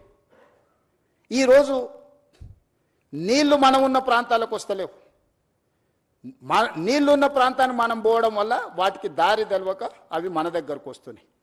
నీళ్లుండే ప్రాంతాన్ని నీళ్లకు వదిలేస్తే నీళ్లు మన దగ్గరికి ఎందుకు వస్తాయి? ఈరోజు కాలనీలకు లేకపోతే సిటీలకు నీళ్లు వస్తున్నాయంటే ఆ నీళ్లు ప్రవహించే చెరువులు కావచ్చు, కుంటలు కావచ్చు, నాలాలు కావచ్చు, మూసీ నది కావచ్చు, ఆ నీటి పరివాహక ప్రాంతాలను మనం ఆక్రమించుకోవడం వల్ల all these are man made disasters. We have created all those disaster. వాటికి ఏ దారి తెలియక మన దారిలోకి వస్తున్నాయి, మన ఇంట్లోకి వస్తున్నాయి. వాటిని పకడ్బందీ ప్రణాళికతోటి మూసీ నది, ఈసా నది, గోదావరి నది నదుల త్రివేణి సంగమాన్ని తీసుకెళ్లి కృష్ణా నదిలో కలవడానికి అవసరమైన అభివృద్ధి కార్యక్రమాలు చేసినప్పుడు ఈ నదులు మన సంస్కృతిని, నాగరికతనే కాదు మన ఆర్థిక ప్రయోజనాన్ని చేకూర్చడానికి, ప్రపంచంలో మన గౌరవాన్ని పెంచడానికి ఉపయోగపడుతుంది. ఈరోజు మూసీ నది పునరుద్ధరణ కార్యక్రమము బ్యూటిఫికేషన్ లేకపోతే లూటిఫికేషన్ అని కొంతమంది తెలివితేటలన్నీ ప్రదర్శించి ఏదైతే మాట్లాడుతుండ్రో, గాంధీ స్టాచ్యూకే 5,000 కోట్లు ఖర్చు పెడుతున్నారు అన్నారు. Hardly we're spending for Gandhi statue 70 crores, maybe I don't know exact calculation, 70-75 crores. They have spent 220 crores for Ambedkar statue. We have not opposed for that. Yes, we need Ambedkar ideology. At the same time, we need Gandhian ideology. Yes, conquer one country without any violence, with peace. He won one war. ప్రపంచంలో ఒక యుద్ధాన్ని శాంతితోని గెలవచ్చని ప్రపంచానికి గొప్ప సందేశం ఇచ్చిన వ్యక్తి ఎవరంటే మహాత్మా గాంధీ. ఒక దేశం యొక్క స్వతంత్రాన్ని శాంతి ద్వారా సాధించిన వాళ్ళు ఈ భూమి మీదనే పుట్టలేదు ఇంతవరకు. ఈ ప్రపంచంలో ఎవరికీ అంత గొప్ప చరిత్ర లేదు. 30 సంవత్సరాలు బ్రిటిషర్స్కి వ్యతిరేకంగా పోరాటం చేస్తే గాంధీ మీద కూడా లాఠీ ఎత్తలే. కానీ స్వతంత్రం వచ్చిన 6-7 నెలలనే కొంతమంది బుల్లెట్తో పొట్టన పెట్టుకున్నారు గాంధీని. వాళ్ళు కూడా నీతులు చెప్తారు, ఇంకా నేనేం చెప్పాలి? అందుకే ఈరోజు మీ అందరికీ నా విజ్ఞప్తి ఒకటే, ముందుకెళ్ళడానికి సూచన చేయండి. ఏ పేదవాడికి అన్యాయం జరగని, ఏ పేదవాడిని నిరాశ్రయం చేయం. ఈ ప్రభుత్వం పేదలకు ఇబ్బంది కలిగించడానికి, ఈ ప్రభుత్వం పేదలకు నష్టం కలిగించడానికి, లేకపోతే ఈ ప్రభుత్వం కొంతమంది రియల్ ఎస్టేట్ సంస్థలతో ఆర్థిక ప్రయోజనాల కోసం పనిచేయడం లేదు. ఈ ప్రభుత్వం మన నగరాన్ని, మన రాష్ట్రాన్ని గొప్ప అభివృద్ధి చెందిన నగరంగా, గొప్ప ఆర్థిక రాష్ట్రంగా నిలబెట్టాలనుకుంటున్నాము. ఇందులో మనం అందరం భాగస్వాములము. ఈ రోజు మనం చేయబోయే పని 100 సంవత్సరాల క్రితం నిజాం చేసిన పనుల్ని ఈ రోజు మనం ఆస్వాదిస్తున్నాము. ఈ రోజు మనకు తాగడానికి నీళ్ళంటే గండిపేట వైపు చూడాలి, హిమాయత్ సాగర్ వైపు చూడాలి. పిల్లలు పర్యాటక క్షేత్రానికి వెళ్ళాలనుకుంటే గండిపేట హిమాయత్ సాగర్ దగ్గరికి వెళ్ళాలి. 100 సంవత్సరాల క్రితం వారసత్వ సంపదను నిజాం అందించింది కాబట్టి చార్మినార్ చూడడానికి వెళ్తున్నాం, అంతకంటే ముందున్న గోల్కొండ దగ్గరికి వెళ్తున్నాము. లేకపోతే హైకోర్టు ఈరోజు ఎక్కడున్నది, ఉస్మానియా హాస్పిటల్ ఎక్కడ ఉన్నది, సిటీ కాలేజ్ ఎక్కడ ఉన్నది, సాలార్జంగ్ మ్యూజియం ఎక్కడ ఉన్నది, నిజాం కాలేజ్ ఎక్కడ ఉన్నది, ఇవన్నీ గొప్ప వారసత్వ కట్టడాలు చరిత్రతో పాటు ఒక నాలెడ్జ్ హబ్గా క్రియేట్ చేసింది కాబట్టి ఈరోజు మనం గొప్పగా రాణించగలిగినాము. మనం వచ్చిన తర్వాత గొప్పగా కట్టుకున్నది ఒకటి చెప్పండి. 75 సంవత్సరాల స్వతంత్ర భారతంలో అద్భుతమైన కట్టడం, చరిత్రలో మనకు పేరు తెచ్చిపెట్టగలిగిన కట్టడం ఒక్కటైనా మనం కట్టుకోగలిగినమా? వరంగల్ వెళ్తే వేయి స్తంభాల గుడి చెప్పుకోవాలి, అక్కడికి వెళ్తే రామప్ప మందిరం చెప్పుకోవాలా, ఇంకొక దగ్గరికి వెళ్తే ఇంకొక చరిత్రను చెప్పుకోవాలా, అలంపూర్ వెళ్తే శక్తిపీఠం గురించి చెప్పుకోవాలి, కృష్ణానది పరివాహక ప్రాంతంలో రాజులు కట్టిన గొప్ప గొప్ప మందిరాలను చెప్పుకుంటున్నాం తప్ప మనం చరిత్రకారులం కావాల్సిన అవసరం లేదా? మన చరిత్రను తిరిగి మళ్ళీ రాసుకునే అవకాశం మనకు వచ్చినప్పుడు మనం వదులుకోవాలా? ఈరోజు ప్రాజెక్ట్ కాస్ట్ ఇక్కడ చూపించినాం. 21 కిలోమీటర్స్ ఉస్మాన్ సాగర్ నుంచి Gandhi Sarovar 11.5 kilometers roughly, Himayat Sagar to Gandhi Sarovar 9.5 kilometers roughly. Put together the entire project cost is hardly 6,500 to 7,000 crores. In that project, Gandhi statue and building structure and everything may be 200-250 crores. Not even less than 1% of that project or otherwise 2%. ఇలాంటి తప్పుడు ప్రచారాలు కొంతమంది రాజకీయ నాయకులకు ప్రయోజనం ఉండొచ్చు, తప్పుడు ప్రచారంతో స్వార్థం ఉండొచ్చు, మేము చేయలేని పని ఇంకెవ్వరు చేయొద్దని అడ్డుకునే దేవతలు యజ్ఞాలు యాగాలు చేసి లోక కళ్యాణం కోసం చేసినప్పుడు రాక్షసులు కూడా అడ్డుకోవడానికి వచ్చి అందులో రక్త మాంసాలు పోసేటోళ్ళు. శుక్రాచార్యుడు, ఆయన శిష్యులు మారీచుడు, సుబాహుడు దేవతలు యజ్ఞాలు యాగాలు చేసినప్పుడు శుక్రాచార్యుడు ఆయన శిష్యులు వచ్చి ఈ యజ్ఞాలను భగ్నం చేసి లోక కళ్యాణం జరగొద్దని రక్త మాంసాలను ఆ యాగంలో వీళ్ళు నెయ్యి పండ్లు ఫలాలు వీళ్ళేస్తే పైనుంచి వాళ్ళు రక్తం మాంసాలు అందులో పోస్తారు. అయినా దేవతలు యజ్ఞాలు యాగాలు మానలేదే. ఆ మారీచుడే కదా సీతమ్మను ఎత్తుకుపోవడానికి రావణాసురుడి మేనమామ మారీచుడు. మేనమామను రావణాసురుడు కోరుకుంటే మారీచుడు మాయలేడి రూపంలో వచ్చి సీతను ఎత్తుకోవడానికి పోతే రాముడి చేతిలో మారీచుడు పోయిండు, సుబాహుడు పోయిండు, రావణాసురుడు పోయిండు, అందరు పోయిండు. లోక కళ్యాణం కోసం మంచి పనులు చేపట్టినప్పుడు సహకరించుకోవడానికి మీకు మనసు రాకపోతే పర్వాలేదు, అడ్డుకునే ప్రయత్నం చేయకండి దయచేసి. దయచేసి ఈ ప్రభుత్వం ఓపెన్గా మిమ్మల్ని వెల్కమ్ చేస్తుంది. రేపు శాసనసభలో కూడా ఇది చర్చకు పెడతాను. శాసనసభలో మీరు వీలైనంత మేరకు సలహాలు సూచనలు ఇవ్వండి ముందుకెళ్ళడానికి. ఇంకా మీకున్న అనుభవాన్ని, మీరు ప్రపంచంలో చాలా చదువుకొని వచ్చారు, గొప్ప గొప్ప యూనివర్సిటీలలో చదువుకున్నామంటూ. నేను గవర్నమెంట్ స్కూల్లోనే చదువుకొని వచ్చిన, నేను గవర్నమెంట్ స్టూడెంట్ని. నేను ప్రభుత్వ పాఠశాలలో చదువుకున్న మధ్యతరగతి వ్యవసాయ కుటుంబం నుంచి వచ్చిన వాడిని. నేను చూసి నేర్చుకున్నది అమలు చేయడానికి ప్రయత్నం చేస్తున్నా. నాకు గొప్ప విద్యలేం రావు, కానీ చూస్తే నేర్చుకోగలిగిన తెలివితేటలు ఉన్నాయి నాకు. అందుకే ప్రపంచంలో ఉన్న అభివృద్ధిలో నేను చూసి వచ్చిన. సేయింగ్ ఇస్ బిలీఫ్ అంటారు, నకల్ మారనేకి లియే అకల్ రహనా అంటారు. ఇన్ని ప్రాజెక్టులను చూసినాము, కనీసం వాటి నకలు కొట్టినా కూడా ప్రపంచంలో ఒక గొప్ప అద్భుతమైన కట్టడాన్ని మనం కట్టొచ్చు. దీనికోసం పెద్దగా సైంటిస్ట్ కావాల్సిన అవసరం లేదు, కామన్ సెన్స్ ఉంటే సరిపోద్ది. అది కూడా లేకుండా మాట్లాడితే ఇంకా నేను చేయగలిగింది ఏముంది, జాలిపడడం తప్ప. నాకున్న అవకాశం ఏంది, మీరందరూ సలహా చేయండి, మీరందరూ తీర్మానం చేయండి. వద్దు ఈ ప్రాజెక్ట్ ఆపేద్దామంటే I don't have any issues. మీ అందరికి ఇష్టం లేని అభివృద్ధిని నేను ఎందుకు చేస్తాను? ఈ అభివృద్ధిని చేసి నేనేం నాతో పాటు తీసుకెళ్లేదు ఉందా? లేదే. ఆర్టీజీఎస్ కూడా లేదు పైకి పోయినప్పుడు ట్రాన్స్ఫర్ చేసుకోవడానికి. పోస్ట్ డేటెడ్ చెక్స్ ఇచ్చినా కూడా పైన పోయినాక ఎన్కాష్ చేసుకోవడానికి ఏం లేదు. ఏం చేసినా ఇక్కడనే వదిలేయాలి, ఏం సంపాదించినా ఇక్కడనే వదిలేయాలి. మీరు అందరు ఎవరన్నా ఏమన్నా ఫెసిలిటీ ఉంది భవిష్యత్తులో వస్తుంది అనుకుంటారేమో. చంద్రమండలం పోవడానికి అవకాశం ఉంది కాబట్టి సంపాదించింది పైకి పోయినప్పుడు ఆర్టీజీఎస్ కింద బదిలీ చేసుకోవచ్చు అని. I don't think so. A technology వచ్చినా అది అసాధ్యము. మనం చేసిన మంచి ఇక్కడే ఉంటుంది, మనం చేసిన చెడు ఇక్కడే ఉంటుంది. కాకపోతే మంచికైనా చెడుకైనా నేను మంచికి ప్రతినిధిని కావాలనుకుంటున్నా. 2 మంచి పనులు చేయడం ద్వారా ఈ సమాజానికి ఉపయోగపడితే నాకు ఇచ్చిన అవకాశాన్ని సార్థకత చేకూరుతుంది అని యంగ్ ఏజ్లో ఒక వ్యవసాయ కుటుంబం నుంచి, గ్రామీణ ప్రాంతంలో నుంచి చదువుకొని వచ్చిన నాకు ప్రజలు ఇంత ఒక గొప్ప అవకాశాన్ని ఇచ్చారు. తెలంగాణ రాష్ట్రానికి 2వ ముఖ్యమంత్రిగా. చాలామందికి రాజకీయాలలో ఉండే వాళ్ళకి సర్పంచ్ నుంచి పార్లమెంట్ వరకు ఉన్న ప్రతి ఒక్కరికి ఒక ఆలోచన ఉంటుంది, ఒక్కసారైనా ముఖ్యమంత్రి అయితే బాగుండని. కానీ నాకు దేవుడు 2వ ముఖ్యమంత్రిగా అవకాశం ఇచ్చిండు. 2 సంవత్సరాల 3 నెలలు చాలా మంచిగా పూర్తి చేసిన, ప్రణాళికలు సిద్ధం చేసిన. దేవుడు ఇచ్చిన అవకాశాన్ని నేను వృధా చేయదలుచుకోలే. నేను స్ట్రాంగ్ ప్రాక్టీసింగ్ హిందూ.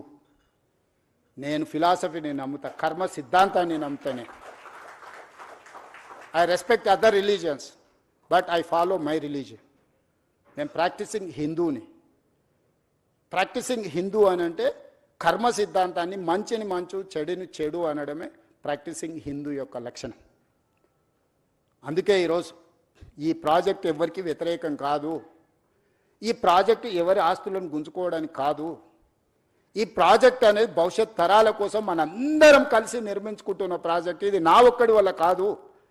ఇలా పవర్ పాయింట్ ప్రజెంటేషన్ చేయడానికి ఎన్నో రాత్రులు, ఎన్నో గంటలు, ఎంతోమంది ప్రయత్నం చేస్తే ఆ డీటెయిల్ ప్రాజెక్ట్ రిపోర్ట్ ఈరోజు సిద్ధం చేసినాము. దీన్ని ముందుకు తీసుకెళ్లాలంటే కూడా ఆర్థికంగా అన్ని రకాలుగా మీరందరూ సహకరిస్తేనే ఇది సాధ్యమవుతుంది. ఔటర్ రింగ్ రోడ్ ఎటు నుంచి అటు పోయినా 160 కిలోమీటర్ల, 80 కిలోమీటర్ల యావరేజ్, 70 కిలోమీటర్లు ఒక సైడ్, ఇంకో సైడ్ 91 కిలోమీటర్. కానీ ఇట్లా మీరు డైరెక్ట్గా వెళ్తే వితిన్ 41 కిలోమీటర్స్, 35 కిలోమీటర్, 41 కిలోమీటర్స్లో హైదరాబాద్ ప్రతి ట్రాఫిక్ జామ్లో నుంచి ఒక ట్రంపెట్ క్రియేట్ చేస్తున్నావు. చార్మినార్ నుంచి బయలుదేరితే నువ్వు ఔటర్ రింగ్ రోడ్ వెళ్ళాలంటే ఇప్పుడు సిటీ అంతా తిరగాలి, గంటల కొద్ది ట్రాఫిక్లో ఇరుక్కుంటున్నావు. ఇలా డైరెక్ట్ ఆ ట్రంపెట్ మీదకి వచ్చేసి ఫ్లైఓవర్ ఎక్కేస్తే ఎలివేటెడ్ కారిడార్ ఎక్కితే you wanted to go Vijayawada or any place, direct గౌరెల్లికి వెళ్ళిపోతావు. నువ్వు ఐటీ సైడ్ పోవాలనుకుంటే ఇటు వెళ్తావు. ప్రతి జంక్షన్లో ఒక ట్రంపెట్ క్రియేట్ చేసి మూసీ మీదనే వీటన్నిటిని చేస్తున్నాం. ఇదే కాదు, ఈరోజు data centres, construction, landscaping biggest activity in the state, particular in core urban region.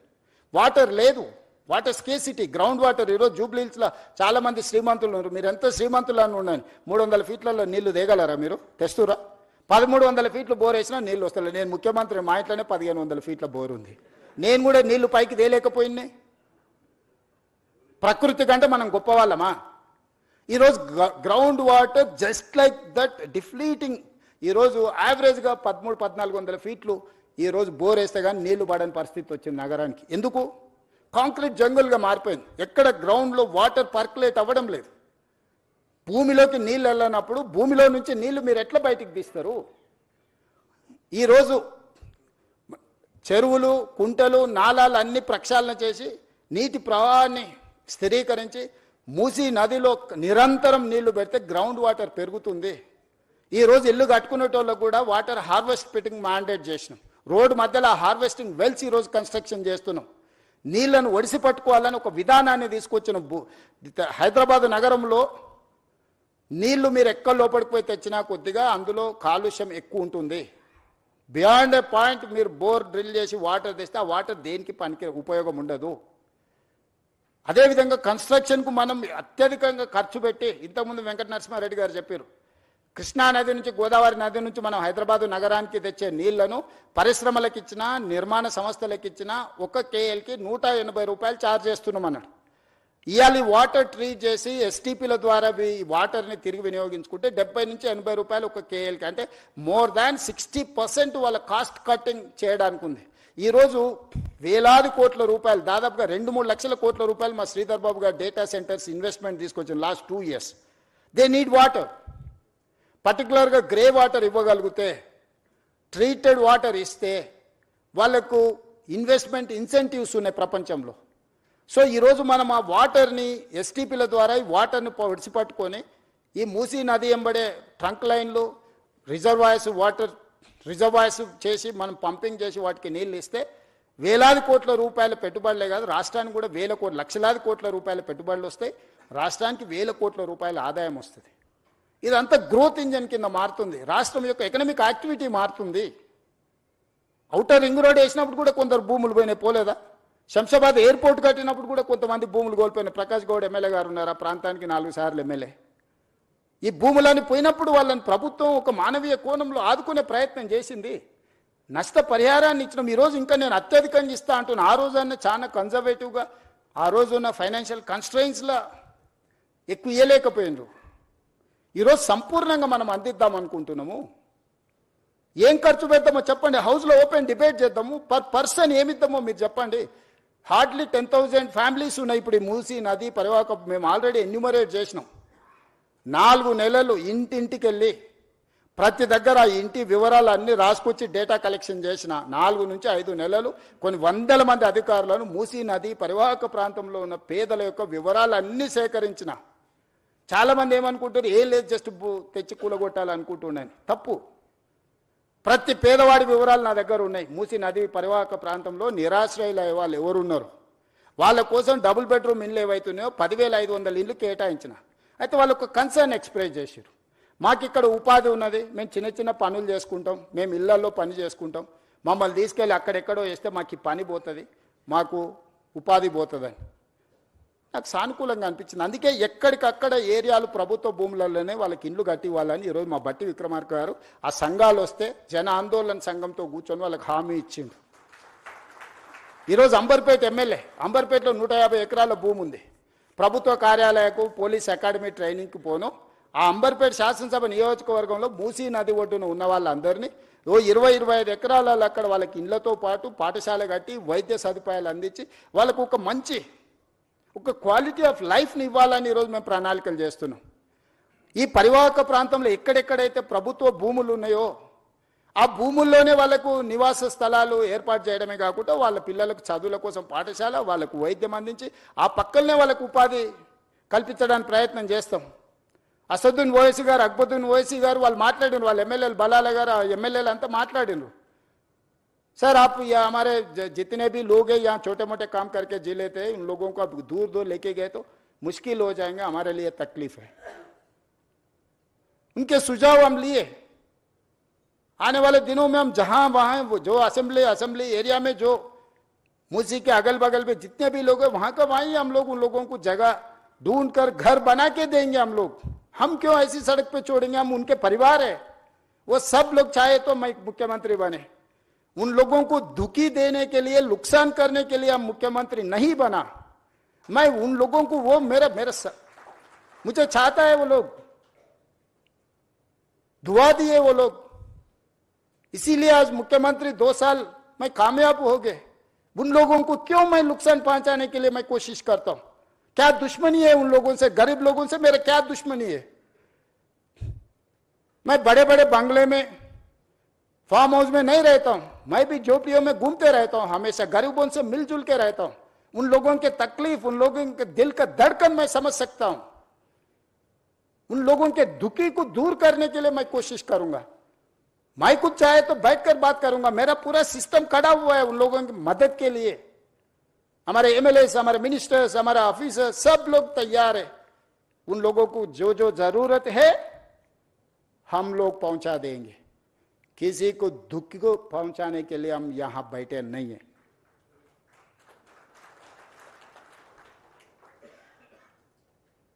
लोग समझ रहे होंगे अरे यहां पर कुछ बना है, अरे रेवंत रेड्डी जी रियल एस्टेट के लिए सोचता है. हाँ जरूर सोचता हूं, क्यों नहीं. रियल एस्टेट मेरे घर पे कुछ लाने वाला नहीं है. 1000 लाखों कारीगरों को काम मिलने वाला है, इन्वेस्टमेंट आने वाला है. जीसीसी सेंटर बनाना है तो बड़े बड़े मंजिल बनाना है, 60-70 फ्लोर्स का मंजिल बना रहे. कौन करना है? ये इंफ्रास्ट्रक्चर मैं तैयार करना है ना. क्यों नहीं करना रियल एस्टेट सरकार? क्यों नहीं करना फार्मा? क्यों नहीं करना आईटी? क्यों नहीं करना टूरिज्म? क्यों नहीं करना एंडोमेंट टूरिज्म? क्यों नहीं करना मेडिकल टूरिज्म? ये सब सरकार की जिम्मेदारी है. ये लोग भूल जा रहे हैं. परिवार के लिए फार्म हाउस बना लिए तो सब कुछ हो गया बोल के कोई समझे तो वो उनका सोच है. मैं क्या कर सकता हूं? मैं कुछ बोलने के लिए भी यहां नहीं है. मेरा सोच अलग है भाई. मेरा सोच गरीबों के साथ है. पैसे ऐसो वाले इधर पसंद नहीं है तो सिंगापुर जाएंगे, सिंगापुर समझ में नहीं आया तो पहले दुबई जा रहे थे, 15 दिन से सब दुबई से फिर इधर आ रहे। देखो हकीकत, पहले बोल रहे थे अरे हैदराबाद क्या है, हैदराबाद है, दुबई देखो। अभी बोल रहा है भाई Hyderabad is safest place. Why? Because when war was going on, Operation Sindoor, India, Pakistan, that time you have organized Miss World in Hyderabad with safe. So Hyderabad is safest place for any person. ఈరోజు ప్రపంచమంతా మన వైపు చూస్తుంది, మనము తప్పిదాల వైపు చూడొద్దు. ఎక్కడైనా చెడు ఉంటుంది, ఆ చెడును మనము తొందరగా అట్రాక్ట్ చేస్తుంది. Social media double edged weapon. Positive నిజము గడప దాటక ముందే అబద్ధం ఊరంతా తిరిగి వస్తుందని వెనకటికి పెద్దలు చెప్పారు. ఈరోజు అబద్ధాలు చెప్పడానికి నెలకు 5 కోట్లు ఖర్చు పెడుతున్నారు అక్రమ సంపాదనను కొంతమంది. నేను ఇవన్నీ చెప్తే మా బట్టి విక్రమార్క గారు అంటారు అరే నీ ఆలోచనలు మంచుకున్నాయి, నీ పనులు బాగున్నాయి, నువ్వెందుకు చెప్పవు అంటాడు. నాకు దీని మీదనే సమయం సరిపోతుంది, రోజుకు 18 గంటలు. ఇది ఒక మీరు సొంత ఇల్లు కట్టుకుంటే ఒక 2000 స్క్వేర్ ఫీట్ సొంత ఇల్లు కట్టుకున్నా ఒక 3000 స్క్వేర్ ఫీట్ అపార్ట్మెంట్ ఇంటీరియర్ చేసుకోవడానికి మీకు ఎన్ని రోజులు పడుతుంది? మీ ఇంట్లో మీ సతీమణితో మీకు ఎన్ని తిట్లు పడుతున్నాయి ఈ ఉన్నోళ్ళందరికీ తెలుసు కదా. కిచెన్ అట్లా లేదు, డ్రాయింగ్ ఇట్లా లేదు, డైనింగ్ అట్లా లేదు, బెడ్రూమ్ ఇట్లా లేదని ఇంత పెద్ద